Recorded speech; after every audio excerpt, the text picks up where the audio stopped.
네, 시청자 여러분 안녕하십니까. 세상을 바꾸는 시민 언론 민들레 그리고 더 탐사가 함께하는 시사 톡톡입니다. 오늘 저와 함께 프로그램을 진행할 두 분의 패널 먼저 소개해 올리겠습니다. 제 왼쪽에 우리 민들레 이명주 대표님 나오셨습니다. 안녕하세요. 네. 그리고 제 오른쪽에는 그 조국 백서의 저자죠. 우리 박지훈 대표님도 오랜만에 함께 자리하셨습니다. 네, 안녕하십니까. 박지훈입니다. 네. 먼저 민들레 늘 좀 새로운 시도들 계속 이어가고 있는데요. 이번 주에 선보인 주간 뉴스, 민들레 뉴스 먼저 소개 좀 부탁드릴까요? 네, 이번 월요일에 드디어 첫 방송이 나갔고요. 상당한 호응을 받은 것 같습니다. 네. 우리 민들레 에디터들이 여러분이 나와서 전하는 뉴스 많은 분들이 보셨고요. 그걸 보면서 요새 많은 분들이 참 뉴스를 보기를 기피하지 않습니까? 네. 보는 걸 싫어하는 걸 넘어서서 두려워할 정도로 마치 음식을 끊듯이 이렇게 뉴스 자체를 거부하는데, 한편으로 또 이것은 뉴스에 대한, 제대로 된 뉴스에 대한 상당한 요구가 있다는 것을 보여주는 것 같아요. 그런 점에서 민들레가 전하는 월요일에 일단 아직은 주간으로 출발을 했지만은 앞으로 일간으로 내보낼 수 있는 날이 빨리 당겨질 수 있도록 좀 더 우리가 애를 써야 되겠다 하는 그런 생각을 좀 하게 됐습니다. 네.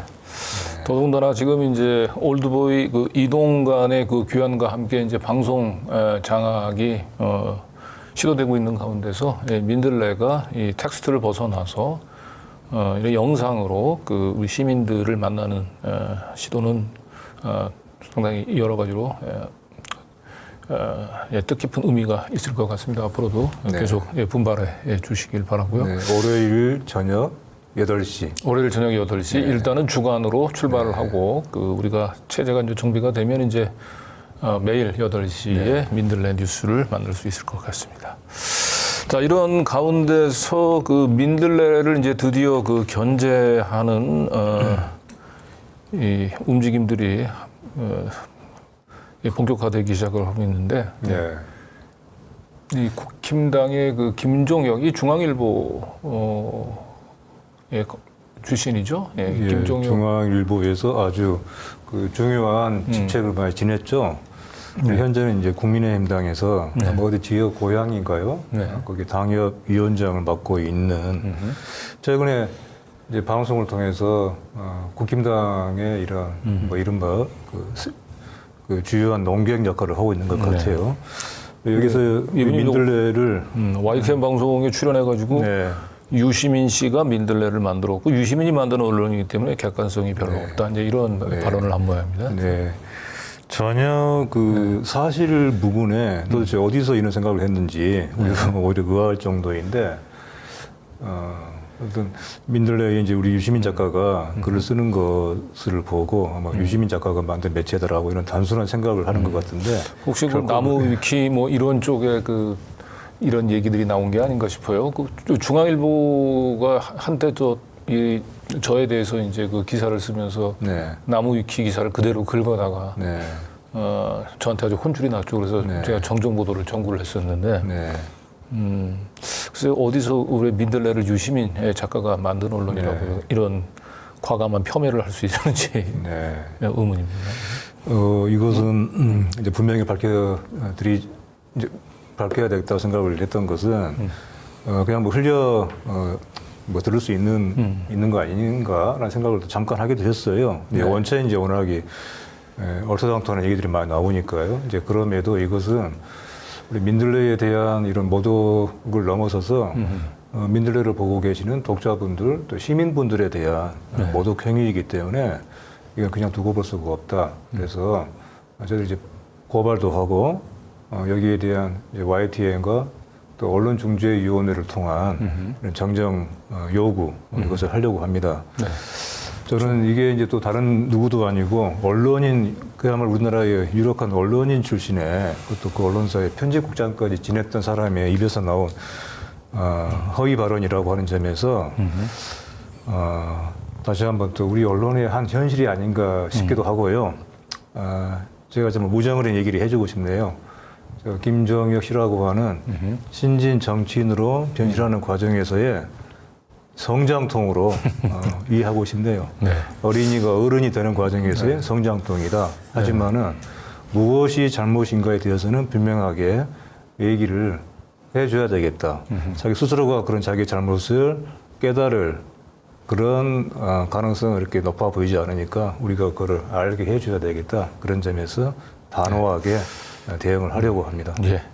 뭐 성장통이라고 표현하신데 뭐 대단히 좀 관대한 표현인 것 같습니다만 어쨌든 이 김종혁 씨가 그 민들레를 언급한 것 자체는 대단히 부적절해 보이지만 그만큼 이 기성 언론에서 이제 이 민들레를 굉장히 이 편향된 언론으로 이렇게 깎아내리기 시도를 하고 있는 건 그만큼 민들레가 우리 언론계 지형에서 이제는 상당히 무시하기 힘든 존재로 이제 부상됐다라고 하는 걸 또 반증하는 게 아닌가 싶습니다. 뭐 그런 차원에서는 뭐 반갑게 받아들이죠. 그런 점에서 반갑게 생각하려고 하고요.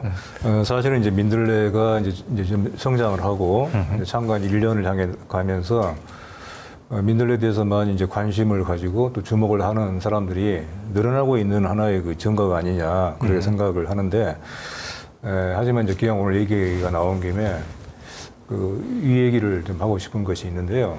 저희가 이제 초기에 이태원 참사 명단 공개를 하고 하면서 상당히 이것을 문제 행동으로 보도를 하는 일부 그 진보 매체에서 우리 민들레를 가리켜서 친민주 매체이다. 그러니까 친민주당 매체이다. 이런 표현을 썼어요.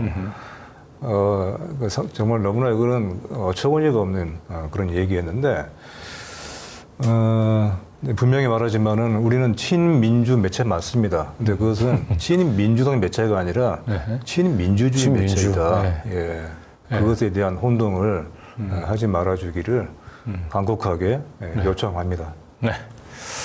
자, 그럼 다음 소식 넘어가 볼까요? 오늘 이재명 대표가 서울중앙지검의 백현동 수사로 이제 소환 조사 출두를 했습니다. 네, 목요일이었죠? 네, 목요일에. 근데 이제 백현동 수사가 사실은 검찰 입장에서는 지금 이제 네 번째로 이재명 죽이기, 이재명 죽이기 카드라고 볼 수가 있는데. 지금 우리 고일석 에디터는 이 백현동 수사는 이제 또 다른 이게 대장동 헛발질이 될 것이다. 이런 분석을 내놨네요. 제2의 대장동이다. 그 대장동은 거의 복잡한 일이지 않습니까? 하나하나 뜯어보면은 무엇보다도 이것은 이제 물증이 없는 거잖아요.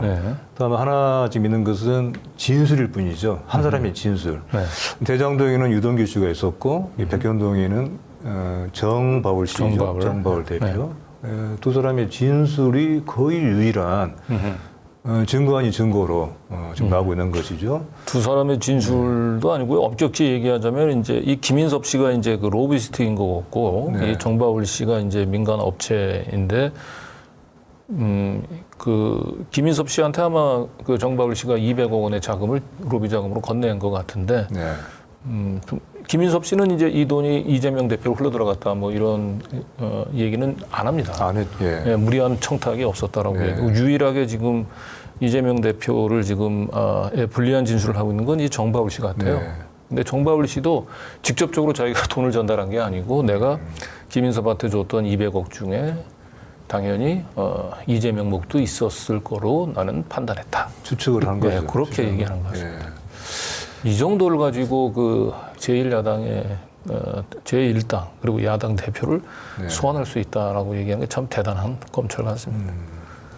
또 하나 이제 복잡한이라고 할 수 있는 것은 이 담당 검사가 또 바로 다름 아니라 업무 검사지 않습니까? 업무 검사는 어미준이라고 얘기하시면 되죠. 뭐.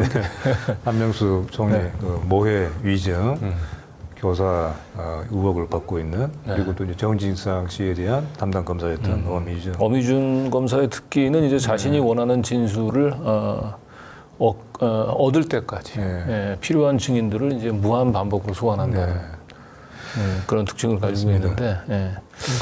여러 면에서의 그야말로 대장동과 같은 이제 그런 길을 걸을 것이다. 이 사건의 이제 발단에서부터 사건의 전개 과정 그리고 재판 과정에서까지 지금 우리 이 방송 통해서도 여러 번 얘기를 들었던 것처럼 대장동 재판 지금 어떻게 돼가고 있습니까? 그야말로 뒤죽박죽이잖아요. 네. 예.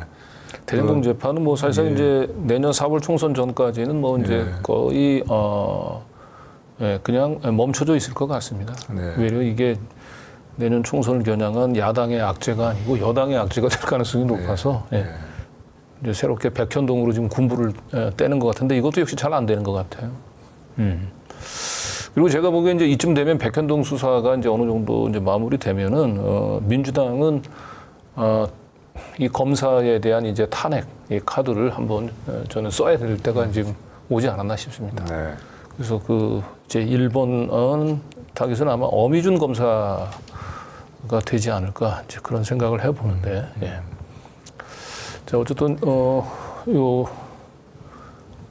고일석 에디터가 또 분석한 기사 보면 이제 이재명만 보면 공산당 돼버리는 대한민국 검찰. 네. 네. 그러니까 지금 이재명 대표에 대해서 두고 있는 혐의의 요지는 이거잖아요. 왜 이렇게 민간의 이익이 돌아가게 했느냐라고 하는 거지 않습니까? 그렇죠. 그러니까 마치 민간의 이익이 돌아가면은 그 자체가 어떤 죄악이고 범죄인 것처럼 이제 이재명 대표가 또 이제 그런 이런 얼토당토하는 이런 검찰의 논리에 대해서 반박하는 성명을 내기도 했죠. 결국 이제 검찰의 주장은 사실 이거야말로 참 반자본주의적인 거잖아요. 그렇죠. 이제 민간 그렇죠. 수익을 이제 최소화해야 되는데 민간 수익 최소화가 지자체 의무인데 결국은 보전 녹지 지역을 이제 준 주거 지역으로 그 용도 변경을 하면서 민간 업체에 너무 많은 이익을 안겨줬다. 민간 업체의 이익을 최소화해야 되는데 그 역할을 다 하지 못했다. 뭐 이런 논리를 지금 펴고 있는 것 같아요. 이제 그렇게 따지면 사실은 윤석열 대통령의 그 장모 최은순 씨에 대해서 그 공흥 그 지구 아파트 개발하고 난 뒤에 양평은 단 한 푼도 그 이 민간 업체의 이익을 회수하지 못했지 않습니까? 거기야말로 이 논리라고 얘기한다면 진작에 검찰이 이것은 사법 처리했어야 되지 않을까 생각했습니다. 이제 검찰의 기본 입장은 우리 고일석 에디터가 쓴 것처럼 이 대표에 대해서 왜 그렇게 공산당 짓을 더 하지 않았느냐, 하지 못했느냐 이런 그렇죠. 얘기잖아요. 이런 요구지 않습니까? 요즘에 공산당이라고 하는 어떤 이런 그 말이 자꾸 나오고 있는데 언론에서는 공산당 기관지, 공산당 방송을 만드는 것이 목표인 어떤 사람이 청문회를 이제 받고 있는 것이고 또 한편에서는 왜 이렇게 자본주의를 부정하는 공산당 짓을 하지 않은 것이 문제가 되는 이래저래 아무튼 공산당이 뭔가 뭔가 어떤 뭐 그렇게 해야 되는 목표인 것처럼 그렇게 되어가고 있어요. 아이러니하게도. 그래서 공산당 더 철저한 공산당이 되지 못한 괘씸죄를 물어서 수사를 하고 있는 검찰 수사에 이 황당한 논리를 이 고일석 에디터가 아주 그렇게 통렬하게 비판을 했네요. 대장동과 백현동 수사에서 검찰의 기본 입장은 이 대표가 왜 그런 공산당 짓을 더 하지 않았냐는 것이다. 공산당 짓을 더 악착같이 해서 민간 사업자의 이익을 최소로 하고 공공이익을 더 환수했어야 하는데 그것을 대충해서 민간 사업자의 이익을 늘려줬다는 것이다. 그래서 이재명 대표가 15일 검찰 진술서 요약과 함께 입장문을 내어 검찰의 백현동 수사는 대한민국의 사유재산권과 토유재산권이 인정되고 자유민주적 시장경제 질서가 존중되는 자본주의 국가임을 망각한 억지라고 비판한 것처럼 자본주의 국가 대한민국의 검찰은 이재명 대표만 만나면 민간 기업의 이익을 죄악과 범죄로 취급하는 공산당으로 돌변해버린다. 이렇게 꼬집었네요.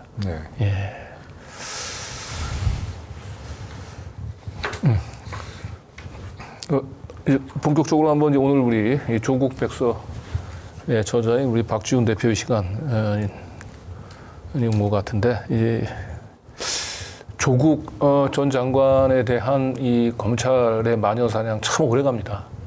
2019년 시작했는데 아직도 더 할 일이 남은 것 같은데 최근에는 이제 이 그대 가지고 그 조국 전 장관 상당히 다큐멘터리 드라마인데 이 관객수 조작으로 결국은 송치를 했네요. 경찰이 어제 발표가 났습니다. 사실 뭐 그대가 조국이 다큐멘터리 영화치고는 뭐 많은 관객을 동원했다고는 하지만 그래봤자 뭐 33만 명. 33만 명. 예. 그러니까 상업 영화로 치면 완전히 흥행 실패 수준이지 않습니까? 그렇죠. 그런데 지금 언론 보도를 보면은 하나같이 그대가 조국을 맨 앞에 타이틀로 세워가지고 네. 관객 수 조작, 뻥튀기. 관객 수 조작 영화가 한 4편이었던가 이번 같이 송치된 게 아닙니다. 지금 20몇 편. 20몇 편이었나요? 20편이고. 그러니까 그럼 경찰이 490몇 개의 영화를 수사를 해서 그 중에서 300 몇십 개에서 뭐 관객 수 조작을 확인했다고 하고 그 중에서 뭐 2만 명 이상 뻥튀기를 했으면은 검찰로 송치한다 이런 기준을 세웠다고 하더라고요. 그래서 그 2만 명이라는 기준은 도대체 어떻게 나온 건지도 궁금하고. 그 제목만 보면 뭐 200만, 300만 관객 수 조작했다고 해서 언뜻 그 제목에 또 그대가 조국, 그다음에 200만, 300만 관객 수 조작해가지고 야 그대가 조국이 200만 뭐 관객 수 조작했나 이제 제목만 보면 그렇게 읽혀져요. 예. 순간적으로. 그래서 이 수사가 6월달에 시작됐었는데요. 네.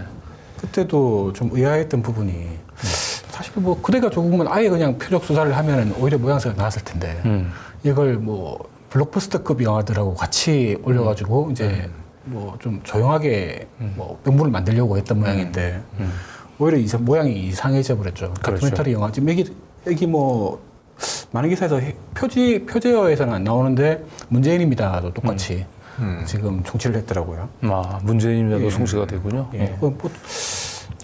지금 사실 이 그대가 조국이나 문재인입니다 같은 경우에 텀블벅으로 그 후원을 받아서 영화를 이제 처음에 배급을 시작했기 때문에 그래서 후원자들 중에 다수가 자기 이제 리워드로 다른 이제 DVD나 이런 걸 받는 대신에 영화표로 받은 사람들이 대부분이었었거든요. 그래서 그게 거의 10만 장 가까이가 그렇게 나갔고 그중에서 영화를 직접 가서 이제 약속한 대로 보신 분도 있지만은 또 갑자기 일정이 생기거나 아니면은 그냥 자기가 따로 영화를 사서 보고 그냥 비워둔 분도 많이 있었습니다. 네. 실제로 이 소식이 전해진 이후에 많은 시민분들이 그런 자기들도 뭐 나도 안 갔는데 그럼 내가 이 관객수를 조작한 거냐 이런 반응이 되게 많이 나오고 그 후원자 노쇼를 관객 수 조작으로 네네. 덮어 씌우기를 한 거고요.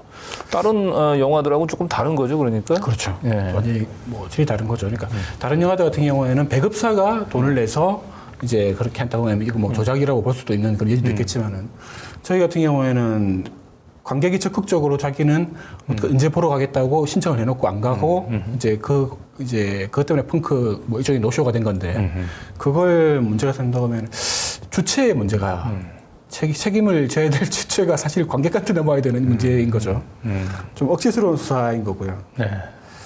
지금 여기서 지금 또 이제 부수적으로 이제 문제가 되고 있는 게 그 조선일보를 비롯한 그 종이신문들의 그 유료부수 조작 사건 그게 지금 2021년 네. 2년 전에 고발이 됐지 않습니까? 네.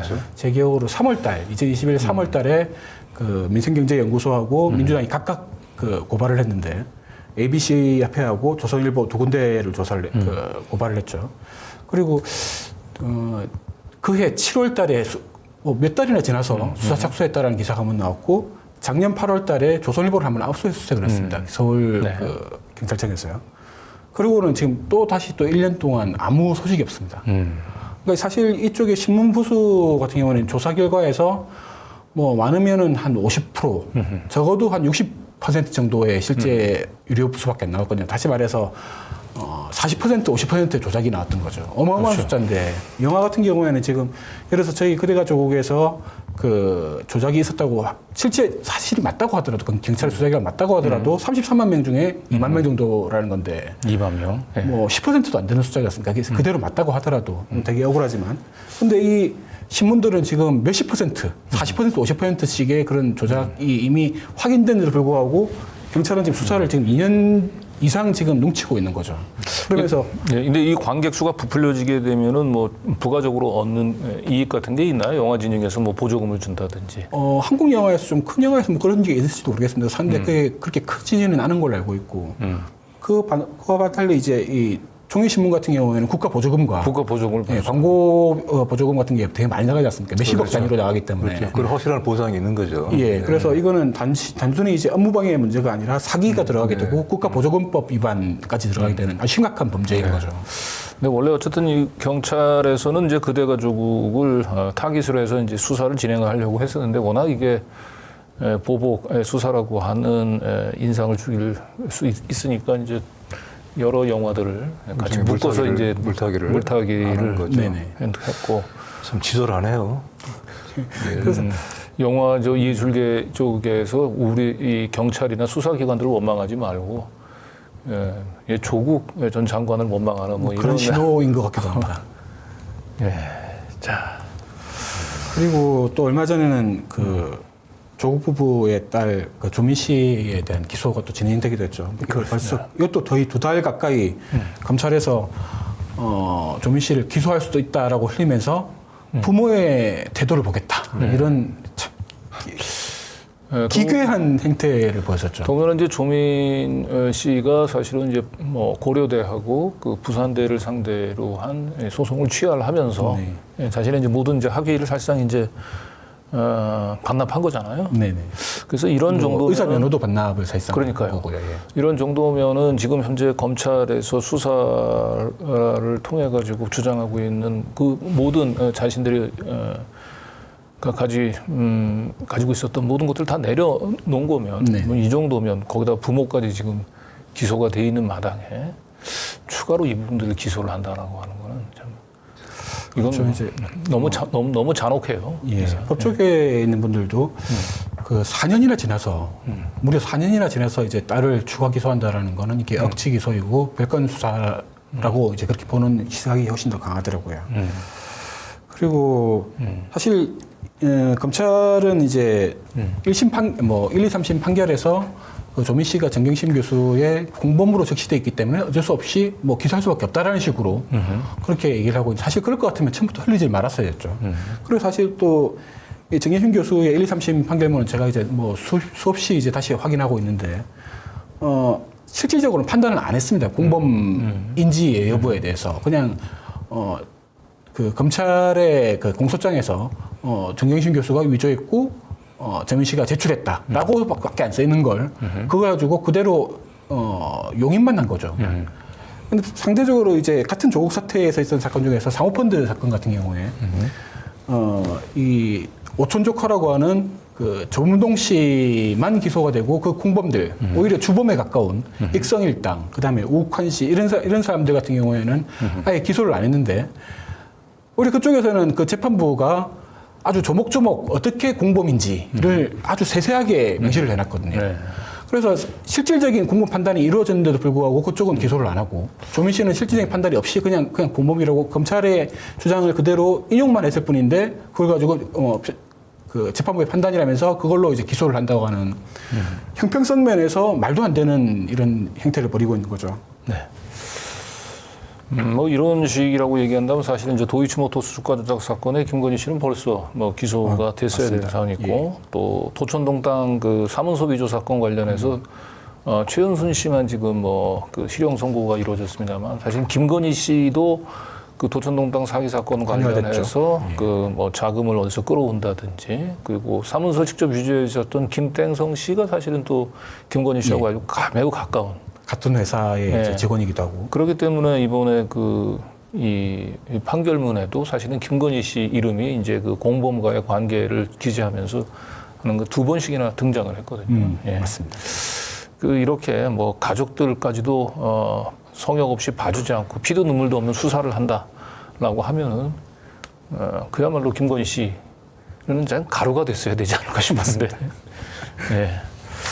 자, 다음 총장상으로 뻥튀기 된 조민의 봉사활동 표창장인데 이 표창장 사건이 시작됐던 게 이제 9월 3일인데 2019년 9월 3일이죠. 그때 동양대 압수수색을 하면서 검찰이 이제 무슨 사유로 압수수색한지 처음에는 알리지 않았었는데 동양대 우리가 표창장 위조라고만 얘기를 했는데 이게 언론과 그다음에 뭐 검찰에서는 이걸 총장상으로 표창장 그 총장상이라는 뻥튀기해버려요. 프레임으로 계속 이렇게 포장을 했었는데요.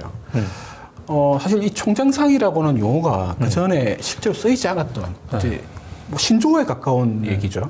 그러니까 그 전에 이제 언론 보도들과 그 전에 뭐 일반인들의 어떤 호칭에 대한 걸 전체 검색을 해봐도 2019년 9월 이전에 총장상이라는 말의 의미는 거의 둘 중에 하나였었거든요. 그러니까 뭐 교내 경시대회에서 수상하는 어떤 상의 등급 혹은 학교 대표성 그래서 주로 이제 학위수여식, 졸업식 이럴 때 총장상, 총동문회상, 뭐 아니면 학장상 이런 것들이 같이 등장하는 그런 게 이제 총장상이었었는데, 그러니까 대표성과 성적 증명성 이런 그 두 가지 성격을 가지고 있었던 건데, 사실 이 조민 씨의 표창장 같은 경우에는 그냥 봉사활동상이거든요.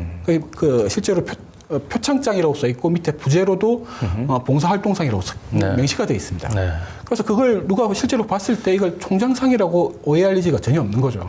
그런데도 불구하고 언론들은 일제히 첫 보도를 내놨던 KBS부터 해서 모조리 다 총장상이라고 이렇게 지칭을 했었는데. 그러니까 총장의 직인이 찍혀 있으니까 이건 총장상이다. 뭐 이런 단순한 논리겠지만. 근데 사실 그렇게 볼 수가 없는 게, 예를 들면은 가장 흔하게 볼 수 있는 게 그 장기근속상 같은 거 있지 않습니까? 네. 어떤 회사나 뭐 대학에도 마찬가지고, 장기근속상 같은 경우는 보통 이제 사장이나 회장 혹은 학교 같은 경우는 총장이 수여를 하거든요. 그래서 제가 이 기사에 제가 기고를 하면서도 표창장으로 해가지고 부제가 장기근속상으로 되어 있는 상장 양식을 하나 제가 첨부를 해놨는데, 그럼 그것도 똑같이 총장상이 되는 거 아닙니까? 근데 네. 누구도 그런 장기근속상이 위에 밑에 발행자 명의가 총장으로 되어 있다고 해서 총장상이라고 부른 전례가 없거든요. 네. 그리고 그 이후로도 마찬가지입니다. 네. 조민 씨의 표창장 외에 그 어떤 상장도 총장상으로 불린 전례도 없고 후례도 없습니다. 우리 뭐 초등학교 때도 뭐 개근상 이런 것도 그 교장 선생님 그 직인이 찍혀 있지 않나요? 그런데 우리가 개근상을 학교장상을 받았다 뭐 이렇게 얘기하지는 않잖아요. 근데 아무래도 이것 때문에 조민 씨가 부정하게 부산대 의전원을 합격했다라고 이제 그 그림을 그려가야 되니까 표창장, 동양대 표창장 때문에 의전원에 합격했다. 이건 좀 뭔가 이 충격이 없죠. 그러니까요. 예. 그래서 과장이 된 거죠. 그래서 대학 총장상 정도가 돼야 그렇죠. 그래도 의전원 입시에 영향을 좀 미쳤겠네. 이제 이런 느낌을 줄 수 있으니까 이렇게. 그래서 이게 이 총장상이라는 용어를 누가 처음 썼느냐라는 부분. 그러니까 왜냐면 언론 같은 경우에는 뭐 앞장서서 조작을 하는 그런 게 보기는 힘들기 때문에 누군가가 총장상이라는 말을 먼저 썼기 때문에 언론들이 그걸 받아 쓴 건데, 그게 누구인가를 확인해 보면은 조민 씨 같은 경우에는 자기 소개서에 표창장으로 적었네요. 표창장이라고 적었습니다. 가로 열고 봉사상. 예, 봉사상 그것도 이제 그 어떤 대단한 표창장이 아니라는 걸 자기가 스스로 명시를 한 거죠. 그러니까 단순 봉사상이다라는 걸 일부러 명시를 했고, 또 이제 2019년 9월 달에 그 많은 그 최성의 인터뷰들을 전수를 다 뒤져봐도 최성의조차도 총장상이라는 말을 쓴 적이 없습니다. 근데 그 기자들이 그걸 번역해가지고 제목에다가 총장상이라고 썼죠. 그러니까 최성애조차도 자기 양심상으로는 이걸 도저히 총장상으로 부를 수가 없었던 겁니다. 그러니까 자기가 매번 표창장이라고 말을 하는데 그 기사가 이제 총장상이라고 번역돼서 나오는 걸 자기가 보면서도 그 다음 인터뷰하면서 또 총장상이라고 부르지 않고 표창장이라고 계속 말을 했었거든요. 그리고 뭐 상식적으로 이 총장상이라고 얘기하는 건 이제 그 학교에 재학 중인 학생들 주는 상을 그렇죠. 전제로 하는 거잖아요. 네네. 다른 학교 그 학생한테 그 동양대 총장이 총장상을 준다는 거 이 자체가 사실은 눈돌림 모순인 것 같고. 자, 어쨌든 이 총장상이라고 하는 이 명칭 인플레이션 때문에 결국은 이게 정경심 교수에 대한 4년형으로 이어졌던 게 아닐까. 네네. 다음 페이지에 또 이어지는데요. 네. 심지어는 이제 조국 그 후보자 시절에 조국 후보자의 발언조차도 멋대로 이제 그 표창장이라고 말하는 걸 총장상이라고 이렇게 번역을 했었거든요. 언론들이. 해도 너무한 거죠. 그 공격을 받는 당사자가 그렇게 굳이 표창장이라고 계속 발언을 하는데 그걸 언론 이 화면에도 나옵니다만은 저기 연합뉴스의 동영상 제목이 있거든요. 동양대 총장상 의혹 청문회에서 다 말하겠다라고 하고 쌍따옴표를 해놨지 않습니까? 그러네요. 이게 그러니까 마치 조국 후보자 본인이 저렇게 말을 한 것처럼 총장상이라는 말을 쓴 것처럼 그렇죠. 이 정도면 조작이죠. 그렇죠. 조작 보도죠. 이거 네. 뭐 한 따옴표 정도였다면은 또 다르게 생각할 수도 있겠습니다만은 특히 이제 연합뉴스 같은 경우는 이제 워낙 다른 언론에 미치는 파급 효과가 커서 맞습니다. 예. 연합에서 제목 잘못 뽑으면 그대로 따라가요, 그냥. 네, 맞습니다. 일종의 발제 역할을 하기 때문에 네.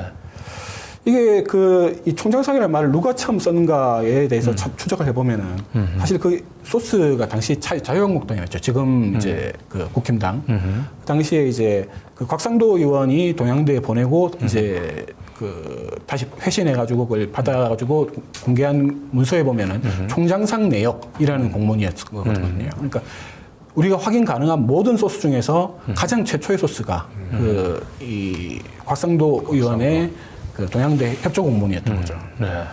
그리고 근데 이게 자유한국당이 사실 총장상이라고 그때 지칭했을 때만 하더라도 정치적 수사에 불과했거든요.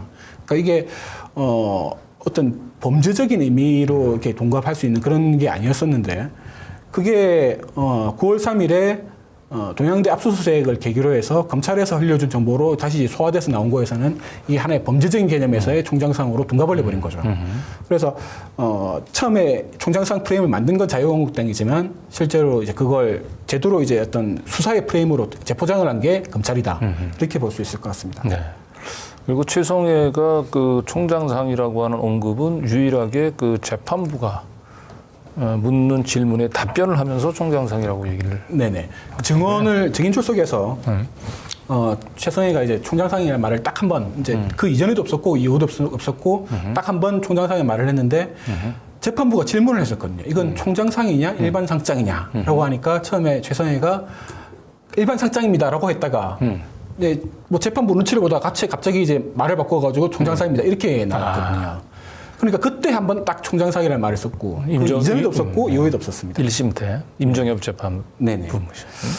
이게 또 한 가지 문제가 뭐냐면은 이 그 1심 재판부가 판결문에 쓴 걸 보면은 서울대 입시 당시에 그 당시에 이제 교무부학장을 했던 신모 교수가 있습니다. 그 신모 교수가 검찰 조사 당시에는 이런 표창장 같은 이런 그 서류 영향이 많았던 게 아니냐라고 유도적인 신문을 하니까 그럴 수 있다.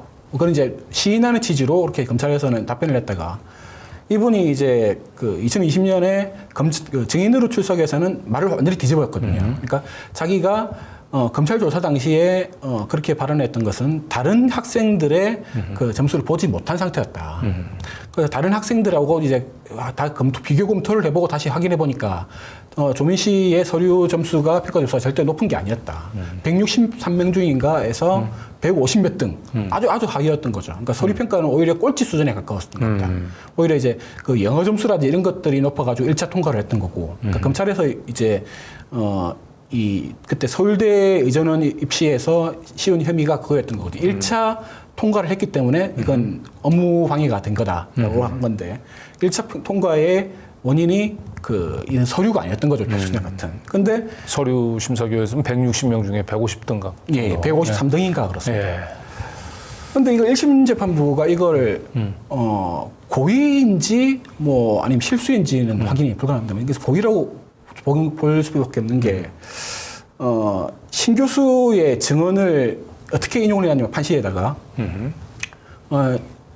신 교수는 검찰 조사 당시에 그렇게 그러니까 서류 평가에 영향이 많았던 걸로 보인다라고 말했던 것을 시인했다 하고 중간에 다 건너뛰고 그러니까 이건 영향이 많았다 이렇게 돼버린 거죠. 그러니까 실제로 법정에서 했던 그러니까 그 자기가 취소했던 그 말을 다 빼버리고 검찰 조사 당시에 것만 시인을 했다는 그 부분만 집어넣고 그걸 뒤집은 사실은 다 빼버린 거죠. 법정에서 했던 얘기는 다 빼버리고 검찰 조서의 내용만 인용을 한 겁니다. 이건 네. 말도 안 되는 희한한 판결인 거죠. 그러니까 이 정경심 교수나 조국 전 장관에 대한 그 재판은 늘 아쉬움이 항상 검찰 수사에 법원이 뭔가 좀 제동을 걸어 줄 거로 계산하는데 맞습니다. 단 한 번도 어느 신급에서도 검찰 수사에 제동을 걸어준 판사가 없다라고 얘기하는 게 참 이게 단순한 우연으로 봐야 되는 건지 좀 아쉬움이 많이 남아요. 자, 그다음에 이 상장대장 고의 폐기도 사실 논란이 논란이 많았죠. 예. 최성해가 이제 2019년 9월 초에 언론들 특히 이제 그때 첫 상장대장 관련 언급을 했던 게 국민일보 보도였었는데요. 거기다가 자기가 이제 상장대장을 다 확인했는데 거기에 조국 자녀 이름은 없었다. 그러니까 처음에는 조민 씨 얘기만 하다가 다음 날 다시 또 SBS하고 인터뷰를 하면서 SBS에는 아들 이름도 없더라. 네. 이렇게 이제 추가 보도를 했거든요. 그래서 이 상장대장이 지금 남아 있다고 한다면 사실은 이 표창장 그 논란은 명확하게 맞습니다. 확인이 될 수 있는데. 예. 근데 정작 이제 2020년 5월 달에 법정에 증인으로 출석해서는 최성해가 자기도 상장대장 본 적이 없다. 5년 지나가지고 폐기했다. 이렇게 얘기를 뒤집은 거죠. 그러니까 자기는 봤다고 했다가 못 봤다로 바뀐 거죠. 사실 뭐 상장대장 못 봤다고 했으면은 처음부터 이 사건이 여기까지 올 것도 아니었던 거죠. 네.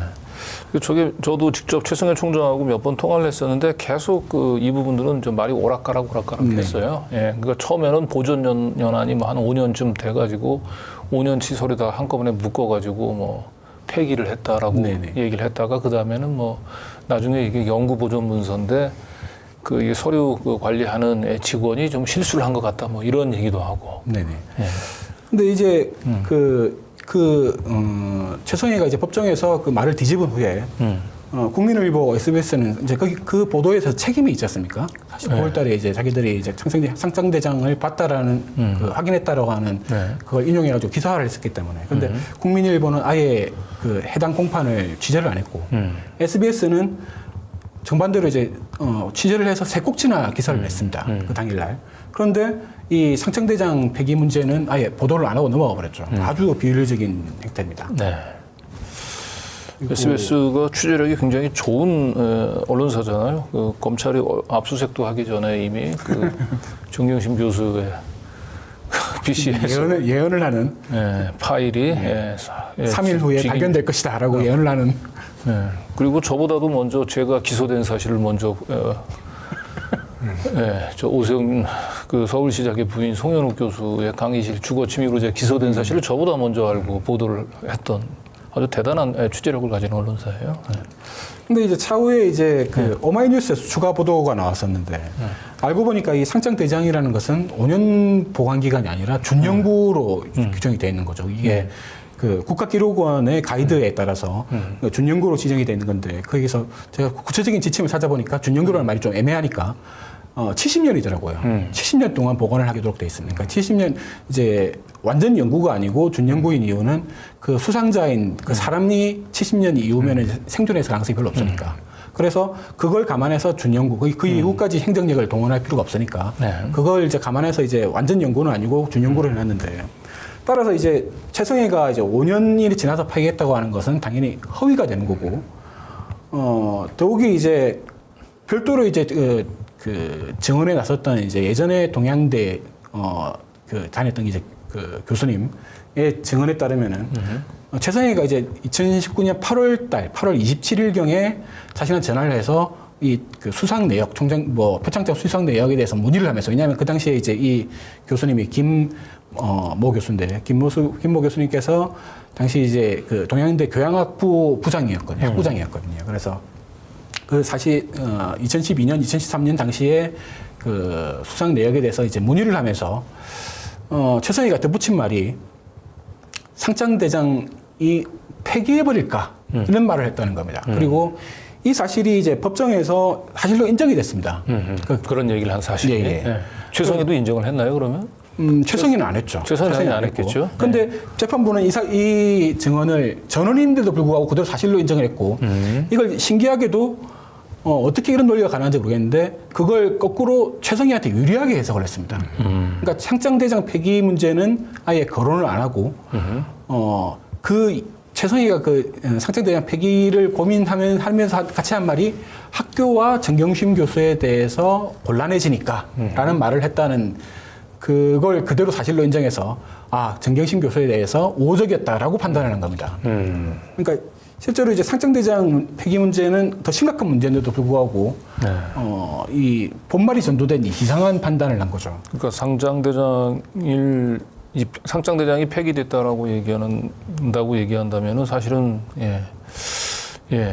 이게 훨씬 더 심각한 문제가 될 수가 있죠. 이 자체 행위도 물론 이제 굉장히 처벌받아서 마땅한 범죄이기도 하고, 결국 최성희가 자신의 그 발언들을 뒷받침할 수 있는 유력한 증거인데 이걸 폐기했다라는 의미가 얘기하는 거는 최성희의 진술의 신빙성들을 배척할 수 있는 고의적으로 위증을 했을 가능성이 상당히 그런데 높아지는. 거꾸로 이 상장대장 폐기해버릴까, 정경심 교수가 곤란해질 수 있으니까라고 하는 걸로 해서 최성희는 정경심 교수에 대해 적대적인 사람이 아니다. 그래서 최성희의 증언은 믿을만하다. 이런 증거로 외려 이 발언을 사용했다는 거죠. 참 아주 희한한, 참 신박한 논리네요. 이게 신박한 논리. 다음 페이지를 보시면은 이게 사실 최성의 일방적인 주장이 아니라 검찰도 같이 이제 맞장구를 쳤던 부분이거든요. 그래서 최성해가 자기가 상장대장을 확인했다고 처음 언론 보도에서 인터뷰를 할 때 검찰도 확인했다라는 말을 했었고요. 첫 번째로. 또 한 가지 검찰이 이제 법정에서도 초반에는 상장대장을 확인했다고 주장을 했습니다. 그게 이제 판결문에도 흔적이 남아 있거든요. 판결문에도 보면은 검찰은 이 상장대장을 확인하고 기소를 했다. 1차 기소를. 그러니까 9월 6일 1차 기소를 상장대장을 확인한 후에 기소를 했다라고 명시돼 있습니다. 그러니까 검찰이 그렇게 주장을 했다는 얘기죠. 초반에 적어도 초반에는. 그렇게 됐는데 검사는 2019년 9월달 상장대장 및 직인대장의 위 표창장에 대한 직인 사용 내용이 없다는 사실을 확인하고. 네. 예. 사실 이게 저 판결문에 있다는 거죠? 상장대장. 판결문 내용의 일부입니다. 이게 판시 내용이죠. 예. 이게 지금 이제 두 가지 사실이 충돌을 하지 않습니까? 상장대장이 남아있지 않았다라는 거. 적어도 재판 당시에는 상장대장이 남아있지 않다라는 거고, 그 다음에 검사에서는 그 상장대장을 확인했다라고 주장하는 거. 그 두 가지가 서로 충돌을 하지 않습니까? 네. 검찰이 그걸 확인했다면 당연히 그걸 증거로 확보해서 제출을 했어야 됐고. 그렇죠. 만약에 확인을 못했다고 하면 거짓말을 하게 되는 거고. 근데 어느 쪽이든지 사실 검찰의 범죄가 됩니다. 네, 그렇기도 하고 이제 이게 서로 일치할 수 있는 이제 그 유일한 가능성은 검사가 이제 그 수사를 통해서 최초 9월달에 요 상장대장을 확인했는데 그 뒤에 최성해 총장이 상장대장을 검찰 확인하고 난 직후에 폐기했다. 네네. 그러면 이제 그런 가능성이 생기기 때문에 이거는 최성해뿐만 아니라 검찰에도 대단히 불리하고 아주 범죄도 이런 범죄가 없는 재판의 증거가 주요한 증거가 될 수 있는 걸 검찰이 폐기했을 수 있는 적어도 아니면 묵과했을 가능성이 있는 그런 중요한 문제인데도 불구하고 일제 지금 폐기돼 버렸기 때문에 확인을 못하는. 그래서 사실 실질적으로는 그 상장대장에 조민 씨의 이름이 있었을 가능성이 있다는 거죠. 네. 이게 검찰에 불리하니까 폐기한 게 아니냐 이런 의심을 스스로 사게 된 거죠. 그러니까 이 조국 전 장관에 대한 수사도 그렇지만 이 재판 과정도 이 조 장관에 대한 그 이 마녀 사장 분위기 속에서 우리의 그 이성이 사실상 그 마비가 됐던 게 아닌가. 너무나 많은 허점들이 지금도 이렇게 보면은 한두 군데가 아닙니다. 그래서 앞서 뭐 잠깐 말씀드렸습니다만 이제 상장대장의 폐기 부분이 그 고의적으로 폐기한 걸로 보이는 그 증언이 사실로 인정됐음에도 불구하고 재판부에서는 상장대장의 폐기 여부는 판단하지 않겠다라고 이제 판결문을 이렇게 써놨습니다. 그게 대단히 중요한 문제인데 고의 폐기했다고 하면은 최성해의 증언은 당연히 다 무시해야 되는 상황인데도 불구하고 이걸 판단하지 않겠다라고 하는 게 아주 비정상적인 논리 구조인 거죠. 그러니까 이런 재판부의 이런 판단 능력을 가지고 재판부에 우리가 계속해서 한 사람의 운명을 결정질 수 있는 이런 재판을 계속 맡겨도 좋은지 실제로 이 재판을 했던 우리 임정엽 재판장이 지금 서부지방법원에 있으면서 논란이 되는 판결들을 계속 내리고 있잖아요. 그 이태원 그 유족들 그 김상진 그 극우 유튜버가 가서 거의 매일같이 지금 조롱을 하고 있지 않습니까? 그래서 유족들이 그 가처분을 통해서 이제 더 이상 이제 저 행동을 하지 못하도록 해달라고 얘기했는데 뭐 임정엽 재판부는 뭐 김상진의 이 유족들을 조롱하고 멸시하는 부분들은 이제 통상적인 표현의 자유의 범위를 넘어섰다고 보기 어렵다라고 해서 유족들의 신청을 기각하는 이런 판결을 또 했더라고요. 사실 이제 약간 변론이지만은 그 판사사찰 문건, 소위 판사사찰 문건이 공개됐을 때 거기에 나열되어 있던 판사들이 전부 다 전원이 다 조국 사건 아니면 청와대 관련 사건이었거든요. 그 사건이었는데 그 임정엽 재판부가 제일 먼저 명시돼 있었습니다. 그리고 임정엽 판사에 대해서 뭐 귀가 얇다는 짓이 뭐 이런 식으로 써놨거든요. 사실 언론들에서 이제 표창적인 비밀 유죄 이런 식으로 몰아갔던 게 결과적으로 임정엽 재판부에서는 그런 쪽으로 따라간 게 아니냐. 뭐 이렇게 볼 수 있는 언론을 의식한. 자, 그다음에 우리가 이제 뭐 제가 판단한 게 아니고 이제 당시에 윤석열 검찰총장이 지휘하던 검찰에서 그런 평가를 내렸던 거죠. 상장을 잃어버리면 유죄 근거가 되는 이 나라 재판. 이 표창장이든 상장이든 아마 다들 당연히 알고 계실 텐데 이걸 개인이 수상한 개인이 그걸 잃어버린다고 해서 그게 범죄가 되거나 어떤 책임이 있거나 이렇지 않지 않습니까? 그렇죠. 그게 유조가 됐다고 얘기한다면 그 유조 의심을 받는 사람이 그걸 증명해야 될 것이 아니고 네네. 그런데 수사하고 반대로 입증해야 되는 예. 거죠. 이거 수여한 학교 측은 상장대장을 보관할 의무가 있거든요. 이게 공공기록물법에 그렇죠. 적용을 받기 때문에 아까도 이제 준연구로서 70년 동안 보관해야 된다고 말씀을 드렸었는데 이 공공기록물법 위반은 상당히 심각한 범죄입니다. 그래서 이걸 고의 폐기를 했다고 하면 고의가 아니고 실수라고 하면은 처벌을 못하지만은 고의라고 인정이 되면은 실제로 처벌을 받거든요. 그게 이 조국 사태로부터 이제 좀 연관이 있게 이 같이 진행됐던 연세대의 수사 감사 교육부 감사가 이제 이 연루가 됐었는데 그 당시에 대대적인 이제 그 기록물 감사 과정에서 두 건이 발견이 됐는데 한 건은 고의성이 발견이 안 돼가지고 그냥 검찰에 수사를 하다가 불문해버렸고 거기에 이제 그 아들 조국 부부의 아들이 뭐 그 기록이 사라졌다 이렇게 해가지고 수사를 시작했던 건인데 사실은 알고 보니까 그 한 명이 아니라 거의 한 2년 반, 3년치의 기록이 다 사라졌던 거였던 거거든요. 그래서 그 전체, 뭐 그 학과나 학부의 문제가 아니라 전체 기록이 다 사라졌던 거였습니다. 그런데 검찰에서 이제 사실 이제 수사를 했음에도 불구하고 고의성이 발견이 안 돼가지고 기소를 못하고 불기소 처분하고 넘어갔거든요. 그런데 다른 한 사례에서는 다른 이제 교수, 같은 이제 세대 교수가 시험 답안지 이제 평가한 결과를 채점한 게 아니라 답안지를 이제 보관을 안 했다라는 이유로 실제로 그 유죄 판결을 받은 건이 있습니다. 예. 이 경우에는 고의성이 인정됐기 때문에 그랬던 거거든요. 똑같이 이제 상장대장을 폐기한 행위도 똑같이 이제 그 유죄가 성립이 될 수 있는 그런 사건이고 특히 이제 죄질은 더 불량하다고 볼 수 있겠죠. 그 보관 기간이 70년짜리고 시험 답안지 같은 경우는 10년밖에 안 되거든요. 10년짜리에서 한 몇 년 후에 그걸 뭐 폐기했다라는 거기 때문에 그래서 최성해가 당연히 이제 공공기록물법 위반으로 해서 기소가 될 문제였는데 그렇죠. 이 문제에 대해서 아무도 문제를 삼지를 않고 그냥 넘어가 버렸던 거죠. 네. 뭐 본인이 스스로 이제 상장대장을 폐기했다라고 하는 걸 자인한 거 아닙니까? 네네. 최종적으로는. 네. 그래서 이 언론들이 당시에 이제 그 조민씨 표창장의 원본을 분실해가지고 제출을 못한다라는 이제 그런 게 나오니까 고의로 제출을 거부했다라는 식으로 기사를 전했거든요. 거의 수십 개의 주요 언론사들이 똑같이 제출 거부라고 제목을 달았습니다. 예, 제목을. 네. 그런데 사실 그 본인이 잃어버려가지고 제출 못하는 건 개인의 책임이 아니고 그걸 입증할 책임은 사실 학교에 있는 거거든요. 그러니까 보관의 의무가 없기 때문에 그걸 기록 보존의 의무가 학교에 있는 거기 때문에 이 입증의 책임이 처음부터 동양되어 있었던 겁니다.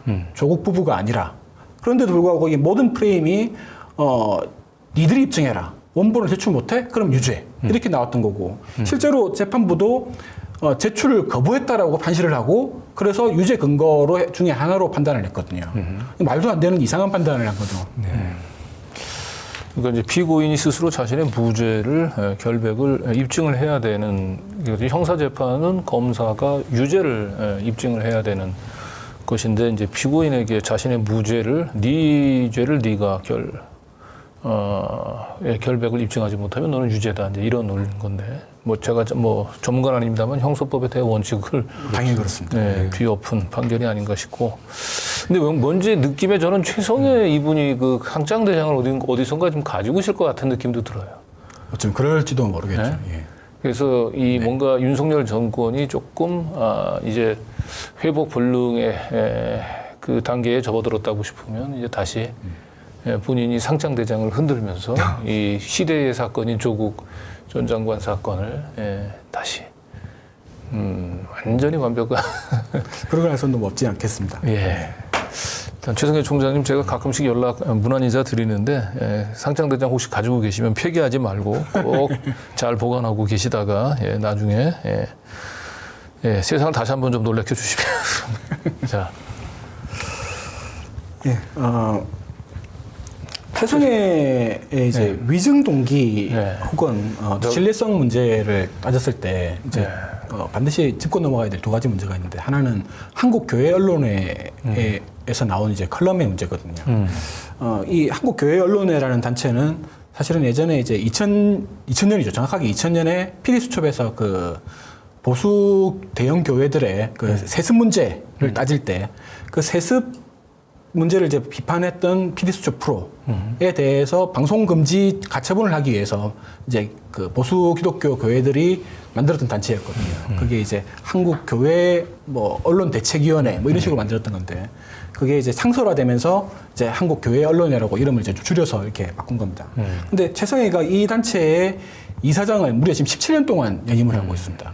최성의 기관지라고도 할 수 있겠네요. 거의 그렇습니다. 네. 그러니까 그 당시 이제 조국 사태 당시에도 13년째 연임을 하고 있었고, 근데 이제 재판부는 이걸 어떻게 판시를 했냐면은 직접적으로 지시했거나 영향을 미쳤다라는 어떤 근거가 없다. 그러니까 조국에 대해서 불호 감정을 드러낸 그런 컬럼을 쓰는 데에 최성의 영향이 들어갔다라는 증거가 없다라고 그렇게 했는데 사실은 이 교회 언론회에 최성해가 영향을 많이 미친 근거들이 많이 있거든요. 예를 들면은 이 교회 언론회가 유일하게 홍보를 해준 거의 상업적 수준의 홍보를 해준 그 학교가 동양대학교였고 또 많은 언론 보도에 이 한국 교회 언론회의 대표로서 최성해 이사장 가로해가지고 이사장 최성해 이런 식으로 표기된 언론 보도가 많이 있습니다.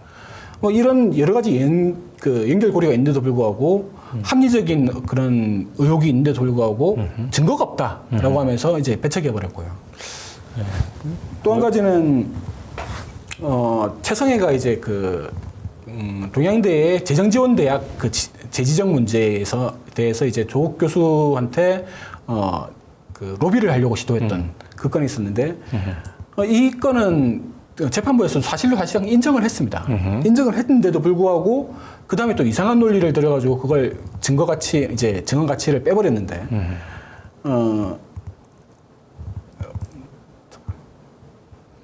결국은 이제 이 로비는 이제 성공하지 못했잖아요. 네네. 조국 교수는 이제 이런지하에 그러니까 정경심 교수 선에서 아예 이런지하에 다 거절을 해버렸고. 당연히 이제 그런 정도가 되면은 최성해가 사실은 이제 그 정경심 교수에 대해서 이제 뭐 불만을 가질만 하고 그러면 최성해 총장의 진술을 신빙성들을 판단하는 데서 굉장히 중요한 증거인데 재판부는. 근데 재판부가 이제 거기 판결을 뭐라고 내렸냐면은 그 로비를 거절한 이유로 최성해가 정경심 교수에게 불이익을 줬다라는 증거가 없다. 그러므로 최성해가 그걸로 감정을 가지고 있지 않았다고 본다. 이런 식으로 판결을 내놨습니다. 네. 그러니까 해코지를 미리 안 했으니까 나중에도 했을 리가 없다. 뭐 이런 식의 판단인 거죠. 네. 최성해는 유증할 결심이고요. 1심 재판부는 뭐 유죄 결심을 받고 점서부터 거기에 모든 걸 다 끼워 맞추려고 이연령 비연령식인 거죠. 네. 이러니까 뭐 아무리 그 변호인이 최성해의 그 진술의 신빙성을 무너뜨리기 위해서 그 어떠한 뭐 자료를 제출하더라도 뭐 마이 동풍인 거죠. 맞습니다. 참 재판 변호인들이 많이 무력감을 많이 느꼈을 것 같아요. 철벽이었던 것 같습니다. 네. 이 최성해가 또 이제 자유한국당 지금의 국힘당하고도 유착이 많이 돼 있었는데요. 무엇보다도 이제 최성해가 나중에 이제 그 대구 MBC에서 단독 보도를 하면서 이제 드러났던 건데 최성해가 육성 녹음이 나왔었던 거죠. 조국이 대통령 되면은 우리나라 망한다. 이런 발언을 하면서 조국 부부에 대한 그 반감을 드러낸 이 육성 발언이 이제 나중에 공개가 됐던 거죠. 사실 이거 하나만 하더라도 최성해의 모든 증언의 신빙성은 다 날아가는 거지 않습니까? 반감이 뭐 이만저만이 아니었기 때문에 이것뿐만 아니라 이분이 되게 말이 많은 분이더라고요. 그 다음에 쓸데없이 이런 말을 하더라고요. 그러니까 말 많으세요. 저는 처음 이제 전화를 내가 걸어서 저를 뭐 한 번도 일면식도 없는 기자인데도 첫 전화인데 한 1시간 반을 통화를 했어요. 뭐라고 하냐면은 우리나라는 평화 통일을 하면 안 돼. 전쟁으로 통일을 해야 돼. 이런 식으로 뭐 이건 뭐 보수를 넘어서 극우라고 해도 이 정도의 극우는 흔치 않지 않습니까?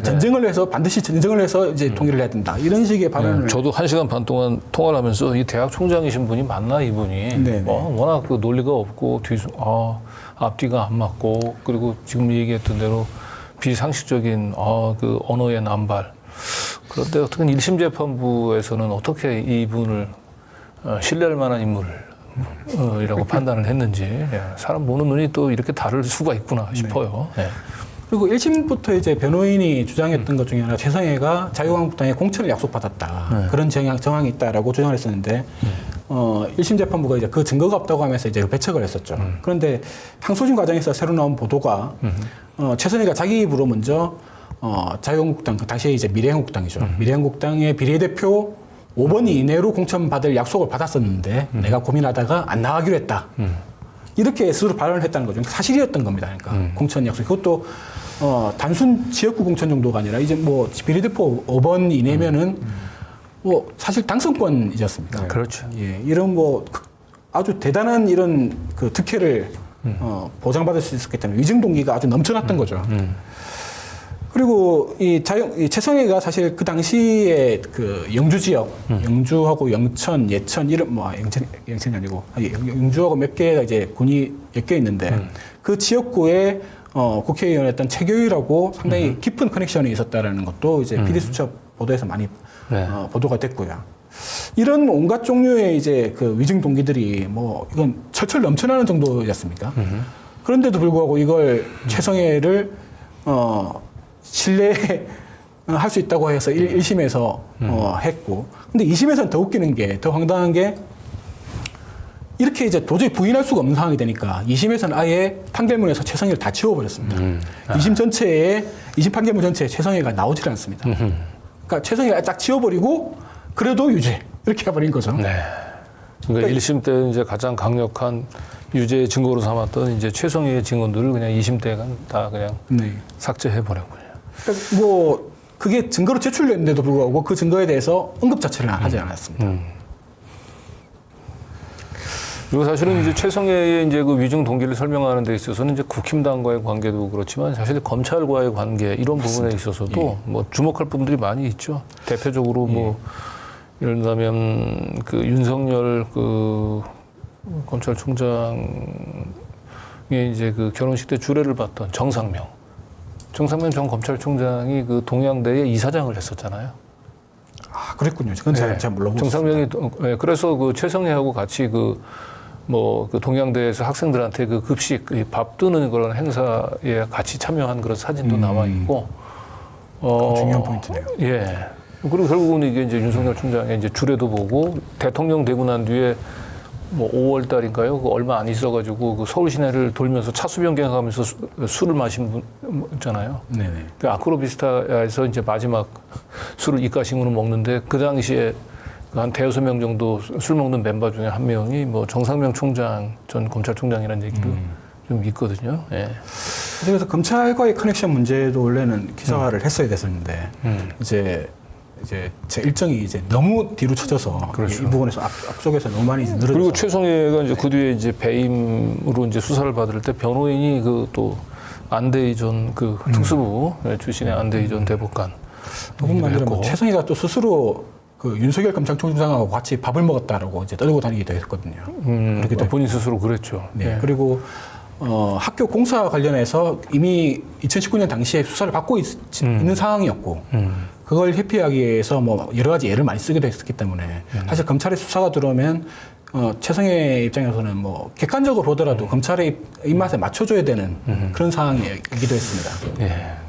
근데 거꾸로 이제 그 최성해가 사실은 이 조국 전 장관 수사에 그 많은 비밀을 저는 이 간직하고 있는 분으로 보여요. 네네. 그리고 아까도 얘기했던 대로 그 상장 대장 이런 것도 이분이 가지고 있을 수도 있고 제가 만나본 분 따르면 이분은 이제 정치적인 지형이 어떻게 변하느냐에 따라서 이분이 그렇죠. 확 마음을 또 달리 먹을 수 있는 분이 있기 때문에 그렇습니다. 실제로. 그러니까 그 본인의 원래 성향은 대단히 극우적인 성향이면서도 조국 교수님한테 이제 그 로비를 하고 접근하려고 애를 쓰기도 하고 뭐 양복을 맞춰주겠다면서 재단서를 보내준다든지 이런 식으로 또 뭐 그리고 자식끼리 이제 결혼을 시키려고 이제 쓰기도 하고. 네, 그리고 지금 이제 동양대가 사실은 지금 뭐 뜻대로 잘 안 풀리고 있어요. 최성해가 지금 총장 그 다시 뭐 복귀도 못 하고 있고 네네. 동양대가 아마 이제 그 재정 지원 대상 대학에서 이제 제외가 됐는데 지금도 아마 그게 회복이 안 되는 올해인가 회복됐을 겁니다. 회복됐습니까? 그렇게 보도 온 것 같습니다.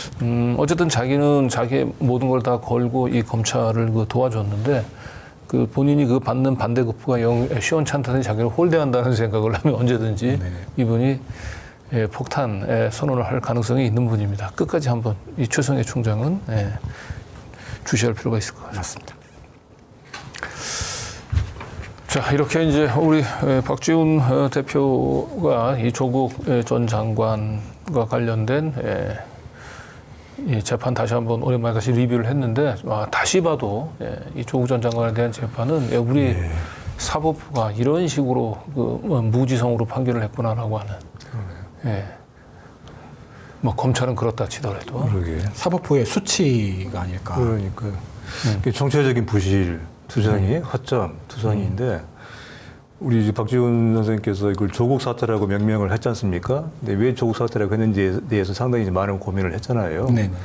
이상이 이제 좋은 명명을 이름을 지어주기 전까지 일단 조국 사태라고 일단 이렇게 부르기로 하자라고 했는데 뭐 앞으로 이제 그 이름이 좀 더 적절한 이름이 나오겠지만은 이 검찰과 언론과 또 법원에 의해서 일종의 이건 계획된 유죄이다 하는 생각이 들고요. 그래서 저는 이것은 뭐 조국 사태라기보다는 그 전에 검찰 사태이고 법원 사태이다, 언론 사태이다. 그렇게 분류가 맞을 것 같아요. 네. 무엇보다도 법원 사태다, 정말 이것은. 우리나라 법조계 전체의 그 밑바닥을 보여준. 네. 한국의 사법부의 한 현실이 여기 지박이 돼 있네요. 이 재판을 통해서. 네. 자, 그럼 일단 이제 다음 소식으로 넘어가기 전에 여기서 잠깐 광고 전하고 계속 진행해 보도록 하겠습니다.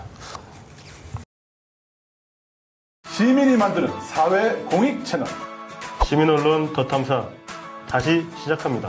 더 탐사를 응원하는 가장 스마트한 방법. 쇼핑이 후원이다. 더 탐사몰. 하지 마. 쇼핑이 후원이다. 쇼핑이 후원이다. 더 탐사몰.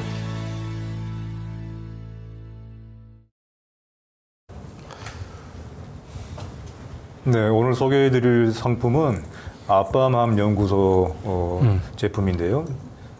돌자반입니다. 정성 가득 돌자반이라고 하는 지금 보시는 것처럼 이렇게 이게 이제 밥과 함께 먹을 수 있는 돌자반이고요. 아, 이거 맛있어요. 네.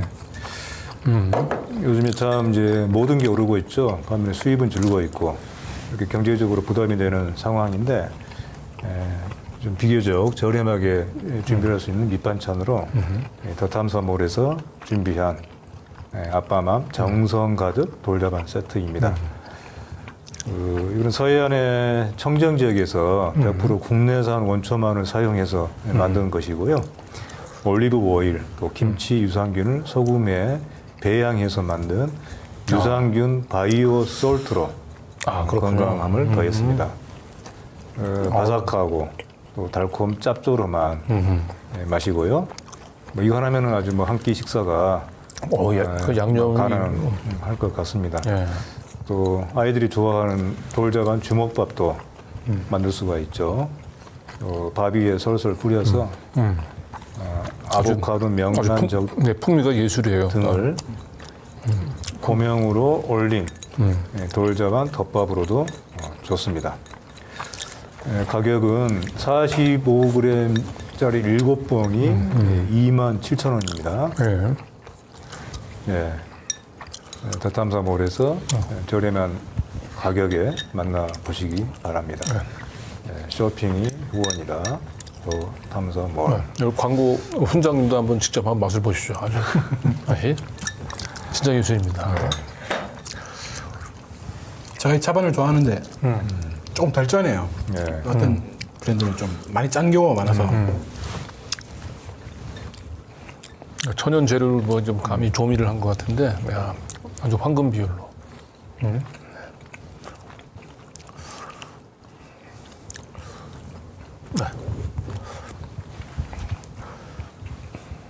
네, 우리 또 광고 훈장님도 돌자반 삼매경에 빠지셨습니다. 맛있잖아요.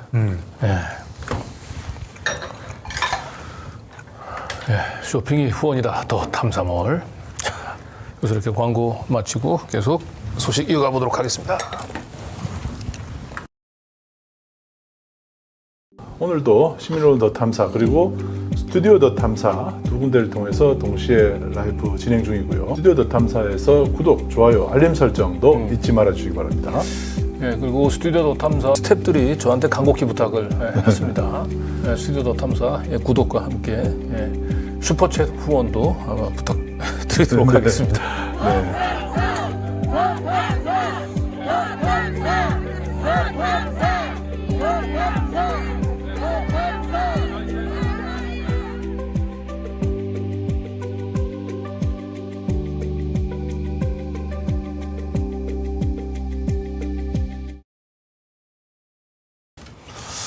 네, 지금 지난 한 주 주요한 소식을 한번 다뤄볼 텐데요. 우선 그 윤석열 대통령의 광복절 경축사를 저희가 지적하지 않을 수 없을 것 같아요. 네. 이번 한 주가 사실 상당히 중요한 한 주예요. 일단 광복절이 있었죠. 네. 그리고 그 언론 장악 작업을 위한 뭐 이동관 청문회 등을 비롯해서 KBS, MBC 양대 공영방송 이사장에 대한 해임 절차가 지금 진행이 되고 있고, 또 하나가 내일 모레죠. 현지 시간으로 미국에서 이거 한미일 정상회담. 윤석열 정부가 지금 출범한 지가 1년 3개월인데 아마 1년 3개월 중에서 가장 이렇게 굵직굵직한 일들이 집중이 된 주간으로 아마 참 꼽을 수 있는 그런 주간인 것 같아요. 근데 이 한 주간이 하나하나가 굉장히 우리들 참 불안하게 하는 일들이에요. 그 중에 하나가 이제 일단은 광복절의 경축사에서 실제로 이렇게 나타나지 않습니까? 광복절을 앞두고 올해 경축사에서는 대체 어떤 말을 할 것인가 많은 사람들이 기대가 아니라 정말 조마조마한 심정으로 봤는데 결과는 우리의 상상 이상입니다. 역시 늘 그랬듯이 우리 이제 EU 에디터가 지적을 한 것처럼 그야말로 얼빠진 경축사이고 일제도 강점도 광복도 없었다라고 하는 말. 광복이라고 하는 말 자체가 이제 빛을 찾는 거잖아요. 이 말 자체가 참 아주 참 좋은 말인데 의미 깊은 말이고, 근데 우리 스스로가 이 빛을 반납하는 거예요. 우리가 찾은 빛을. 그것이 이번에 광복절 경축사에 담겨 있는데. 이제는 이것은 뭐 친일 정도가 아니라 숭일, 뭐 종일, 숭일이라고 할 수 있죠. 그리고 광복절 경축사에서도 아주 뭐 얼마나 그 일본에 대한 배려가 눈물겨운지. 사실은 작년 광복절 경축사도 그 자체가 얼마나 문제가 많았습니까? 그런데 그나마 작년에 경축사에는 그나마 있었던 일제 강점기라고 하는 말 자체가 이번에 아예 빠져버렸어요. 그래서 뭐라고 표현하냐면은 일제 강점기라는 말을 쓰지 않고 국권 회복 가능성이 희박한 암흑의 시기라고. 그러니까 이것은 우리 어떤 식민지 가해의 주체가 어디인가에 대해서도 일부러 이거 얘기를 안 하는 겁니다. 일제 강점기를 이제 삭제를 하고 그 독립운동이라고 얘기하는 것이 이제 사실상 뭐 건국운동. 그렇죠. 그 말도 이제 3.1운동 이후에 사실상 이제 그때 우리 임시정부가 출범을 하면서 대한민국의 역사가 시작이 된 거잖아요. 이미 그때 건국이 된 거였죠. 3.1운동 이후에 일제강점기 때 독립운동에 그런 선조들의, 우리 조상들의, 선열들의 그런 독립운동을 부정하는 것이죠. 근데 이걸 슬그머니 또.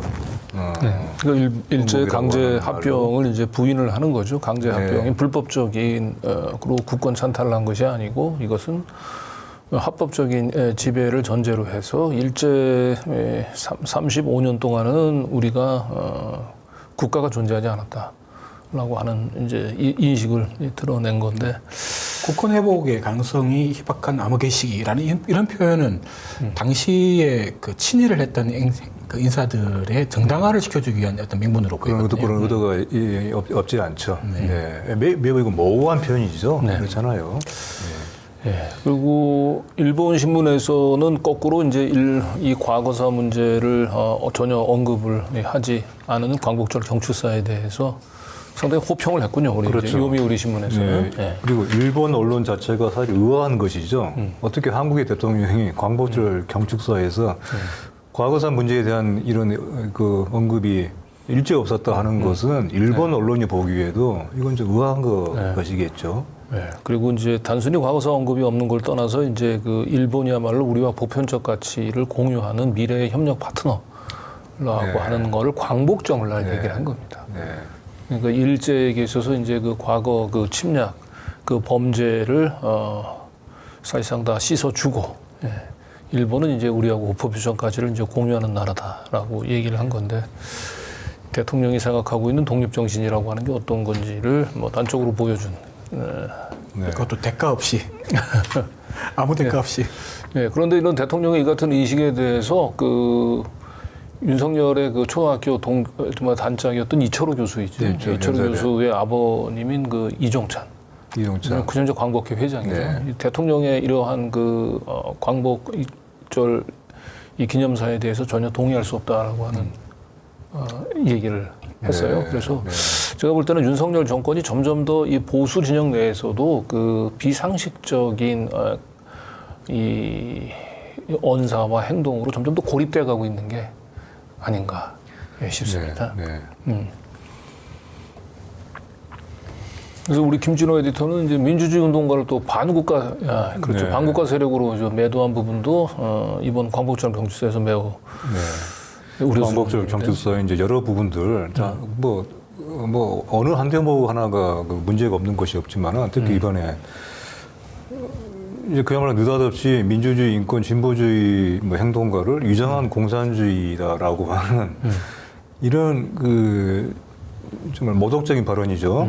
한국의 이제 민주화운동의 역사에 대해서 보편적인 인권 추구를 해왔던 우리 대한민국의 현대사의 역사를 근본적으로 부인하는 것이죠. 네.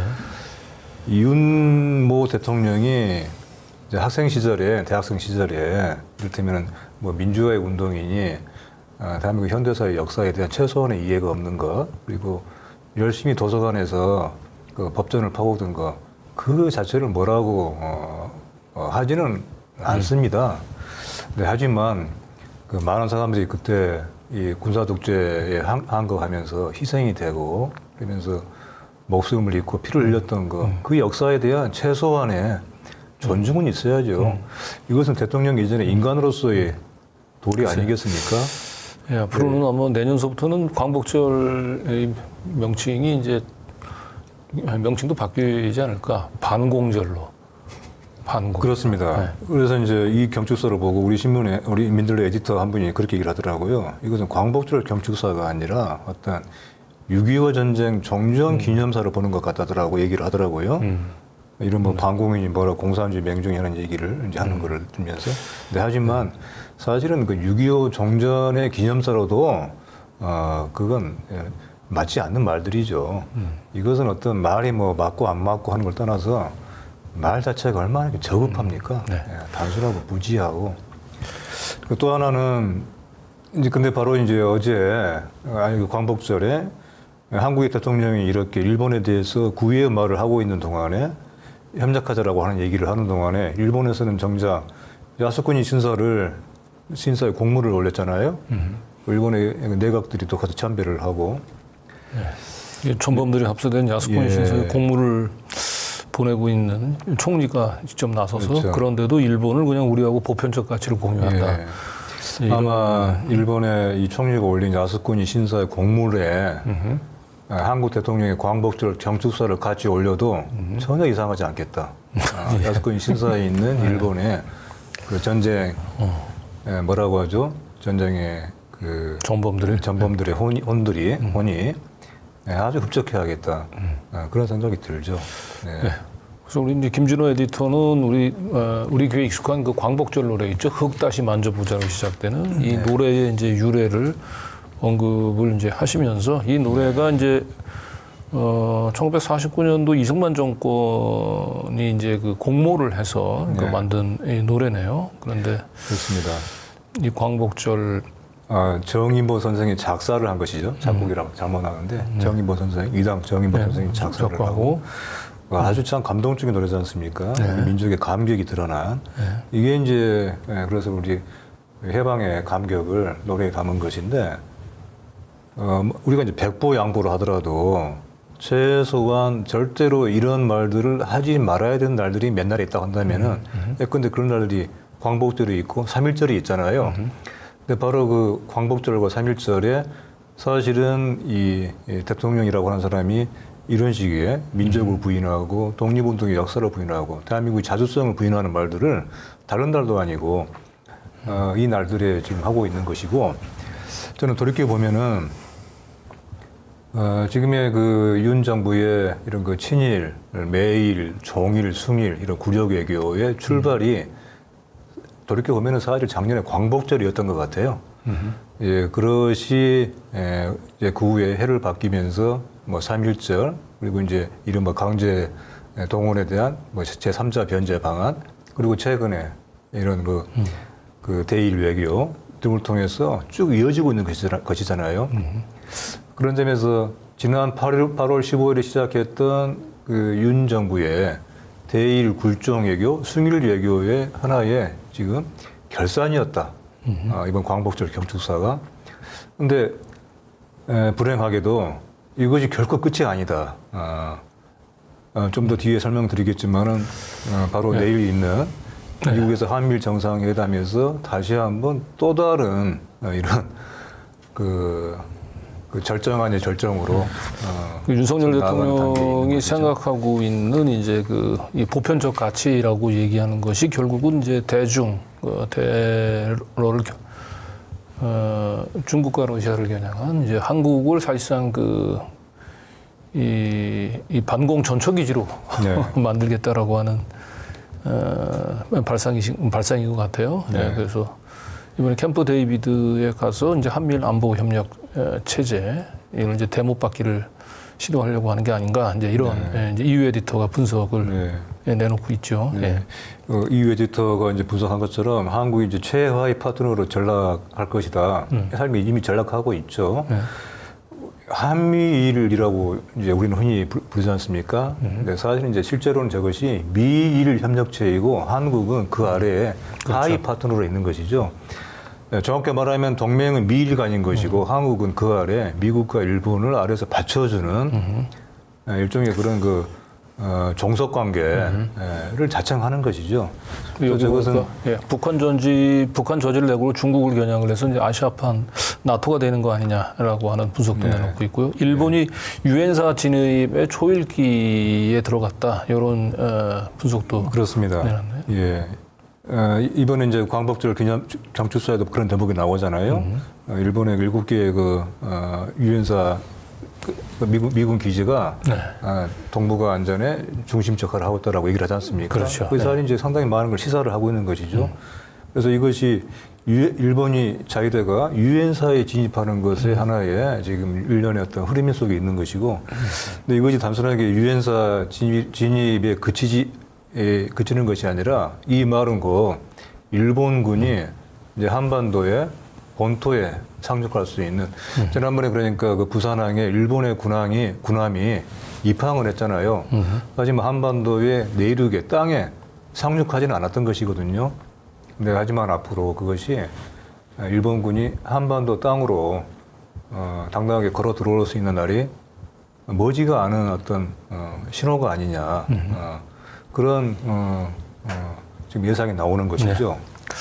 자, 일단 광복절 그 기념사를 계기로 몰아본 이제 윤석열 정부 이제 외교안보 현안에 대해서 살펴봤고, 다음에 이제 경제 문제를 한번 좀 들여다보도록 하겠습니다. 네. 내년 예산 지출 증가율이 3%로 이제 편성이 됐는데, 이 3% 증가율이면은 물가 상승률을 감안하면 사실상 동결 또는 감축이죠. 감축. 마이너스. 내년에 경제 성장률 예상치가 이제 정부가 발표한 것인데 4.9%거든요. 그러니까 4.9%이고 또 이제 물가 상승이 되겠죠. 이게 같이 이제 합해지면은 3%의 예산이라고 하는 것은 사실 이것은 상당한 감축인 것이죠. 그렇죠. 그리고 실제로 이제 이것은 2017년 이후로 최저 상승분이고요. 상승치이고. 그래서 지금은 올해 예산을 늘려야 되는 상황이잖아요. 서민들 경제가 많이 지금 어려워지고 있고 여러 곳에서 지금 비명이 들리고 있는데 예산을 늘려야 되는데 왜 늘리지 못하느냐? 나라의 창고가 비어 있는 것이죠, 국간이. 무엇 때문에? 세수 감소 때문에. 세수 감세는 바로 이 정부의 일관된 부자 감세 때문에. 네. 상반기에 국세 수입의 감소가 무려 39조예요. 그러니까 작년 대비해서 18%가 줄어든 것이죠. 네, 결국 이게 이제 정부가 이제 부자 감세가 결국 효과를 이제 거두려면은 결국 대기업들의 뭐 수출이 증가한다든지 뭐 이런 걸 통해서 경제가 성장을 해서 세수가 많이 들어와야 되는데 예. 부자 감세의 결과로 지금 문제는 대기업들조차도 지금 윤석열 정부가 너무 이 대중 대러 압박 외교에 너무 충실하다가 보니까 지금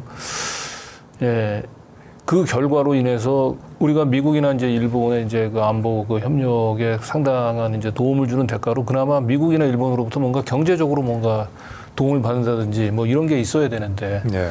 지금 보면 거꾸로 지금 미국 대미 종속 외교를 펼친 결과로 인해 가지고 우리 대기업들도 지금 극심한 지금 피해에서 벗어나고 있지 못하는 것 같죠. 그렇죠. 단적으로 미국 IRA 시행 1년 동안 이제 네. 우리나라는 이제 유일하게 거의 전 세계에서 중국을 제외하고 우리만 대기업들만 지금 엄청난 손해를 보고 있는 것 같습니다. 네. 그러니까 미국이 이제 인플레이션 감축법이죠. IRA가 작년 8월 16일에 법이 시행이 돼서 딱 1년이 됐고요. 이제 그 후에 실제로 이 법이 어떻게 그만큼의 효과를 보고 있느냐라고 하는 것에 대한 분석을 장박원 에디터가 아주 정밀하게 했는데 이제 미국에서의 상황도 잘 순탄치가 않은데 이제 그보다는 한국 기업이 이제 이 IRA의 이제 입법 과정 또 그리고 이제 그 후에 이에 대한 한국 정부의 대응 과정에서 얼마나 무능했는지, 얼마나 무책임했는지를 이제 보여주고 있는 결과들이 지금 나오고 있는 거예요. 지금 세계 미국 시장에서 전기차, 특히 이제 전기차가 특히 한국차가 미국에서 전기차가 상당히 잘 팔려졌죠. 네. IRA 법의 시행 과정에서 사전에 여기에 대한 충분한 대응, 제대로 된 대응을 거의 못했죠. 안 하기도 하고 못했죠. 그러면서 보조금을 받지 못한 현대차 그룹이 지금 미국의 테슬라라든가 폭스바겐 그룹은 뭐 증가율이 62%, 41%인데 현대차는 겨우 5.6%. 그 정부의 늑장 대응 때문에 이제 빚어진 일인 것이고요. 지금 우리 한국의 대기업들이 원래 정부하고 늘 사이가 좋잖아요. 지금 말은 못하고 있지만은 상당한 불만들이 안에서 끓고 있죠. 그럼 이번에 그 잼버리 수습하는 과정에서도 대기업들에 대해서 얼마나 거의 뭐 강제 징발을 했잖아요, 거의. 이런저런 일들로 지금 대기업들도 지금 괴롭힘을 당하고 있는 것이죠. 반면에 정부가 그만큼의 또 대가를 줘야 될 텐데 거기에 대한 보상은 지금 뭐 거의 없거나 오히려 피해를 보고 있는 상황이기 때문에 기업들의 이 정부에 대한 어떤 그 민심도 결코 우호적이지만은 않을 것이다. 그래서 최근에 뭐 한동훈 법무장관이 뭐 한 달 전인가요? 제주도에 이제 상공 뭐 회의소 뭐 관련 행사에 참석해서 중국은 단순한 안보 문제뿐만 아니고 우리가 그러니까 경제와 안보가 따로 있을 수가 없다. 그렇죠. 라고 하는 측면에서 이제 중국하고의 우리가 이제 협력을 좀 강화해야 된다라고 하는 얘기를 해서 윤석열 정부의 기본 노선하고는 조금 다른 결의 얘기를 해서 좀 주목을 끌긴 했는데 그게 어떻게 보면 대기업들, 이 재벌들이 한동훈 장관들을 통해서 윤석열 정부에 뭔가 불만을 좀 토로한 게 아닌가. 뭐 그런 뭐 생각도 해보게 됐습니다. 참 그것도 참 기이하네요. 다른 부처도 아니고 법무부 장관이 그런 목소리를 냈어요. 워낙 그 한동훈 장관이 이 재벌 2, 3세들, 3, 4세들하고 굉장히 가깝습니다. LG 그룹 마사인 윤관이라고 하는 사람 그리고 SK 최태원 회장하고도 굉장히 아주 가까운 사람입니다. 그래서 아마 재벌들의 목소리를 재벌들이 직접 내기는 그러니까 한동훈 장관을 통해서 지금 중요한 건 경제입니다. 그래서 중국 이런 식으로 우리가 중국 대중 관계를 이렇게 가면 안 된다라고 하는 이제 우려가 전달된 것 같은데 요지부동인 것 같아요. 자, 이런 가운데서 재벌들의 그 뭐를 해줘도 굉장히 심각한데. 네. 예. 그러니까 재벌들의 대주주, 총수라고 하죠, 흔히. 예. 그 기업들 실적은 사실 올해 썩 좋지가 않아요. 네. 그리고 또 이제 오히려 이제 영업이익이라든가 네. 이런 매출이 줄어드는 상황에서도 변하지 않고 있는 거, 물론 늘어나고 있는 것은 총수들의 그 급여이죠, 보수이죠. 네. 그리고 신동빈 롯데 부회장의 경우에도 뭐 상반기 보수가 112억. 112억을 받아. 작년에 102억이었는데 지금 자기가 이사로 등기되어 있는 그 계열사의 실적은 뭐 5분기 연속 적자이고 또 매출이 감소한 상황이지만은 이 총수의 보수는 늘고 있는 것이죠. 네. 네. 그 뭐 신동빈 롯데 회장뿐만 아니고 뭐 박정훈 두산, 구광모, LG 뭐 회장해서 뭐 대벌 총수들이 네.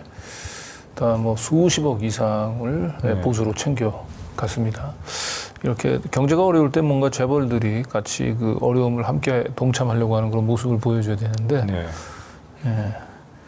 자, 그런 반면에 지금 좀 어려운 경제를 지금 서민들한테 그 전가하는 이런 정책들이 계속 시도되고 있는데요. 예, 서울시에서도 동참을 네. 했습니다. 지난주였죠. 지난주 말이었죠. 버스요금이 한꺼번에 25% 올랐어요. 네. 1,250원에서 1,500원으로. 저도 최저임금이 10배가 올랐네요.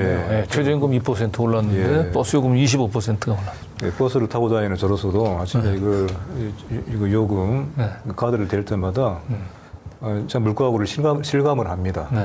네. 근데 이것이 반드시 또 올려야 되는 그런 요금이었느냐. 인상폭도 그렇지만은 그렇지가 않다는 것입니다. 예. 상당 부분 억제를 하거나 올리더라도 최소 할 수 있는 것인데 그런 노력이 없다는 거예요. 그러니까 결국 이제 버스 회사들이 뭐 좀 재정이 좀 어렵다 뭐 이런 얘기를 하는 것 같은데 그러면 뭐 이제 통합 관리를 통해서 뭐 재정을 효율화한다든지 이런 방안들을 하기보다는 그냥 가장 손쉬운 해결 방안인 버스비 인상 그것도 뭐 1, 2%도 아니고 한꺼번에 25%를 올리는 야. 이게 오세훈 서울시장의 기본적인 그 정책 목표가 약자와의 동행이거든요. 약자와의 동행은 아닌 것 같습니다. 어제 저희가 헌인마을 보도도 했습니다만은. 예. 오세훈 시장의 시장 방침도 그런가요? 근데 제가 이제 그 광복절 광복절 경축사에서 특히 실소를 금할 수 없었던 거, 그 대목 중에 하나가 바로 그 대목이었어요. 윤 정부, 우리 정부는 서민 경제와 서민들과 사회적 약자들을 위한 정부이다. 그리고 그런 정책을 일관되게 펼쳐오고 있다. 네. 이런 얘기를 서슴지 않고 하는 것을 보고 도대체 이게 너무나 어처구니가 없는 것이죠. 그렇죠. 자, 또 이런 부자 감세, 그 다음에 그 약자들을 이제 외면하는 이런 정책들로 사회적인 불평등, 양극화가 이제 심화되고 있는 가운데 이런 것들이 최근에 이 묻지마 범죄와 무관치 않다라고 하는 내용의 그. 네. 그 전에 일단 우리 최백은 교수님의 이제 그 특히 이제 이번 주에 실린 칼럼이 아주 신랄하게 그 사회적인 참사와 이제 잼버리 같은 사회 참사와 지금 이 경제 붕괴가 결코 다르지 않다. 뿌리가 같다는 것이죠. 네. 그렇잖아요. 정치하고 경제와 외교가 서로 연결돼 있지 않습니까? 그래서 바른 내정 없이 제대로 된 외교가 나올 수가 없는 것이고 정치가 건강하지 않은데 경제가 건전할 수가 없는 것이죠. 네. 그런 점을 아주 신랄하게 대표적으로 이제 최백은 우리 교수님께서 이제 지적한 이 문제점들은 정부가 성장률을 끌어내리는 거의 전무후무한 나라가 됐다. 그렇습니다. 경기가 침체 국면에는 우리가 재정을 확장해야 되는데 우리는 재정을 축소하고 있잖아요. 그렇죠. 그래서 정부가 성장률 끌어내리고 전체 그 취업자 증가보다는 이제 65세 이상 증가, 노인 증가가 경기가 어려워지다 보니까 이제 노인들이 이제 그죠? 직접 뭐 이렇게 불안정한 이제 뭐 주변부 일자리를 중심으로 해가지고 고령층 일자리가 지금 이제 늘어나고 있다는 거잖아요. 건전한 양질의 일자가 늘어나는 것보다는. 그래서 고용 지표도 지금 이제 파국을 보이고 있다. 근데 요 관련해서 이제 그 윤석열 이제 대통령이 대선 과정에서 본인이 했던 얘기, 그 얘기가 그대로 지금 이제 그 부메랑으로 지금 돌아오고 있는 것 같습니다. 네. 그거 한번 좀 읽어 주시면 좋을 것 같은데. 이거는 최백은 교수님이 하신 게 아니고 무려 그렇죠. 룬이 한 겁니다. 룬이 대선관위. 본인 입으로 자기 자신이 그렇게 얘기를 한 것이죠. 그러니까 이 무식한 삼류 바보들을 데려다가 정치를 해서 나라 경제를 망쳐놨다. 외교 안보 전부 망쳐놓고 뭐 이런 사람하고 이제 이 당시에 이제 토론을 기피하려고 할 때 나온 얘기죠. 그렇죠. 토론할 상대가 못 된다라고 얘기를 한 거잖아요. 상대 후보에 대해서 어이가 없다. 정말 가짜 않다 이런 얘기를 해서 많은 사람들로부터 정말 어이없게 했던 그런 말이 이명재 대표가 얘기하니까 룬이 너무 점잖해 보여요. 이걸 그렇게 읽으면 안 되고요. 이 무식한 삼류 바보들을 데려다가 정치를 해서 나라 경제 망쳐놓고 외교 안보 전부 망쳐놓고 제가 이런 사람하고 국민 여러분 보는 데서 뭐 토론을 해야 되겠습니까? 어이가 없습니다. 정말 같지 않습니다. 이렇게 해야 맛이 사는 겁니다. 네. 어가 빠졌습니다. 반성. 중간중간 들어가는 어가 다 빠졌습니다. 네. 반성하겠습니다. 자, 예, 그래서 최근에 결국은 이런 이 양극화, 그 저성장에 따른 그 양극화가 결국 묻지마 범죄의 원인으로 그렇습니다. 이어지고 있다. 네. 우리 이제 주영 경제 칼럼니스트의 글인데요. 지금 이제 묻지마 범죄들이 지금 뭐 새로운 사회적인 어떤 그런 현상으로 나타나고 있잖아요. 네, 그렇습니다. 근데 하지만 사실은 묻지마 범죄라고 말은 잘못된 말이죠. 이게 이제 이상 동기, 특별한 동기의 범죄인데 이걸 이제 일단 묻지마 범죄라고 이제 명명을 한 것이죠. 우리 이제 주영 선생의 이제 글의 요지는 뭐냐면은 영국에서 이른바 그 신자유주의가 행행했던 대처 총리였죠. 당시에 그 대처 총리의 그 집권이 끝나고 그리고 이제 그 후에 또 이제 뭐 군명위기라든가 이런 걸 거치면서 사실상 신자유주의는 이제 파산했다라고 볼 수 있는 것이거든요. 그런데 그렇게 죽었던 무덤 속에 들어갔던 신자유주의를 다시 무덤을 파헤쳐 가면서까지 끄집어내고 있는 나라가 있다. 그것이 다름 아니라 이제 한국이라고 하는 그런 질타인 것이죠. 그래서 지금과 같은 광란의 폭주를 멈추지 않으면은 대처 총리가 죽었을 때 미안한 얘기지만은 영국의 시민들이 거리로 쏟아져 나와서 만세를 불렀답니다. 그 대처 총리 때 그야말로 영국의 경제가 붕괴되고 특히 서민들의 생활이 그야말로 피폐해진 거예요. 당시 이혼율이 급증을 하고 특히 아동 빈곤율이 뭐 28%인가로 치솟았죠. 나라 자체가 그야말로 아주 뭐 지옥으로 지옥의 문으로 들어선 것이었는데 만약에 대처와 같은 이런 광란의 폭주를 멈추지 않으면은 앞으로 비슷한 상황일 때 쾌지나 칭칭 나네 같은 노래가 울려 퍼질 것이다. 그런 풍자를 한 것이죠.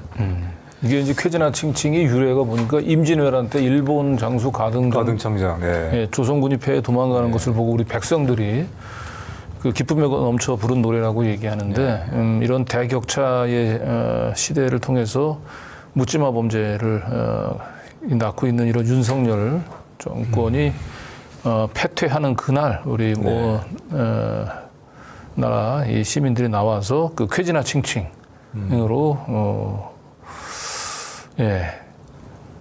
쾌지나 칭칭 나래를 함께 부를 날도 머지않았다. 이런 이제 경고를 보내신 것 같습니다. 지금 우리가 좀 이제 경제 관련한 보도들을 짚어봤는데 우리 민들레의 경제 분야가 상당히 지금 탄탄해졌습니다. 일단 경제 분야 에디터로 2명의 상근 에디터가 계시고요. 최근에 새롭게 합류한 우리 장박원 에디터.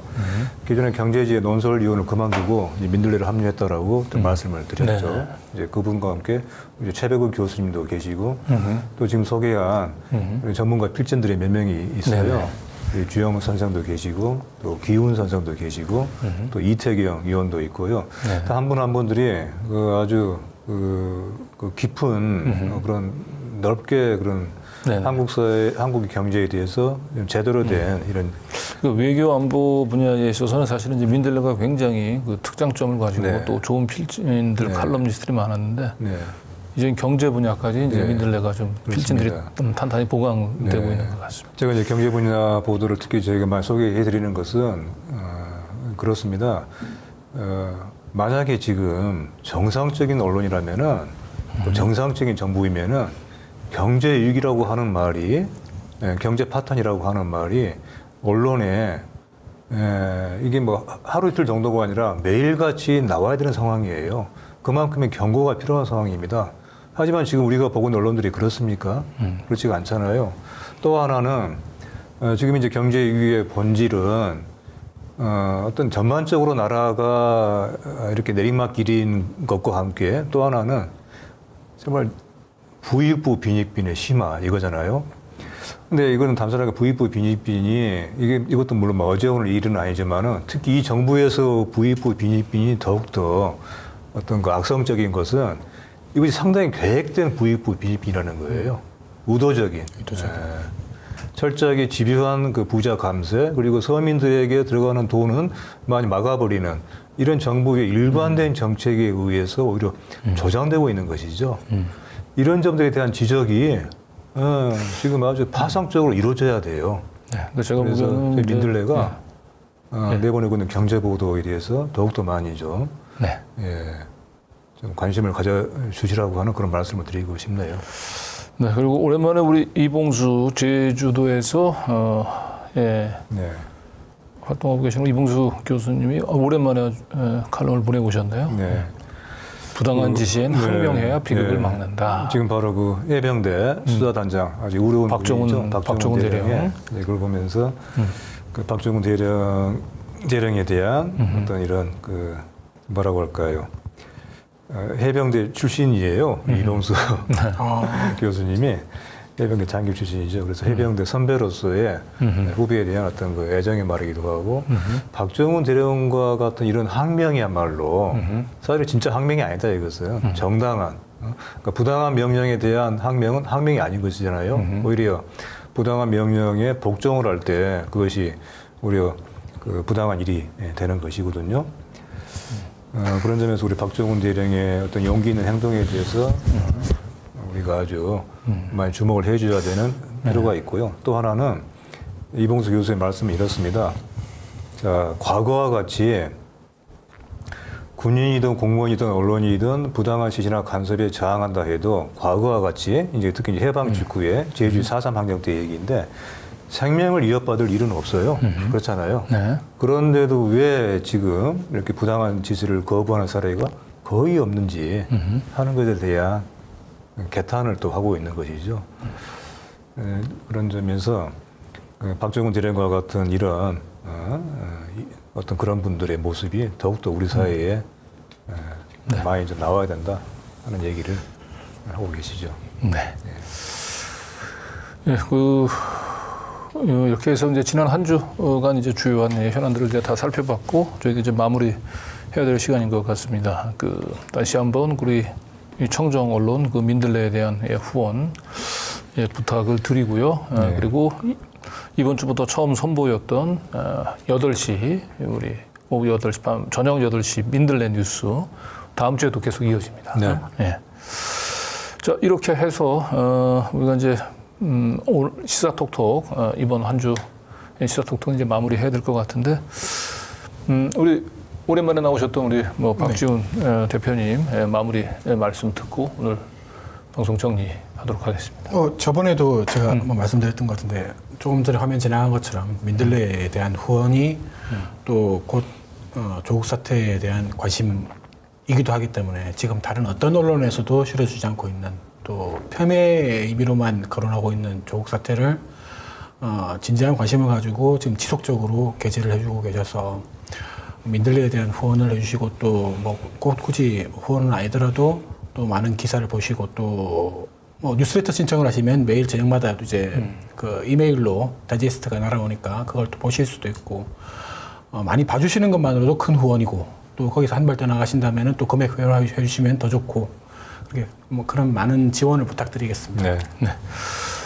네, 아까 박정훈 대령 얘기를 했습니다만은 우리 다산 정약용 선생이 세상을 지키는 영웅이라고 하는 말씀에서 세상을 지키는 것은 소수의 영웅들이 아니고 각자의 자리에서 자신의 본분들을 지키는 그런 사람들이야말로 이제 세상을 지키는 영웅들이다라고 하는 얘기를 했습니다. 그래서 박정훈 대령은 박정훈 대령대로 저희 또 언론사의 기자는 또 기자의 본분을 다 하는 것이 또 우리 세상을 지키는 것이 아닌가 싶습니다. 우리 다산 정약용 선생님 말씀 그리고 박정훈 대령의 행동을 통해서 보여준 올곧은 군인의 모습들 속에서 우리 민들레 그리고 더 탐사가 언론인으로서 가야 될 우리의 본분들을 다시 한번 되새기게 됩니다. 두 분 수고하셨습니다. 여기서 시사토론 여기서 마치고 다음 주에 다시 찾아뵙겠습니다. 감사합니다.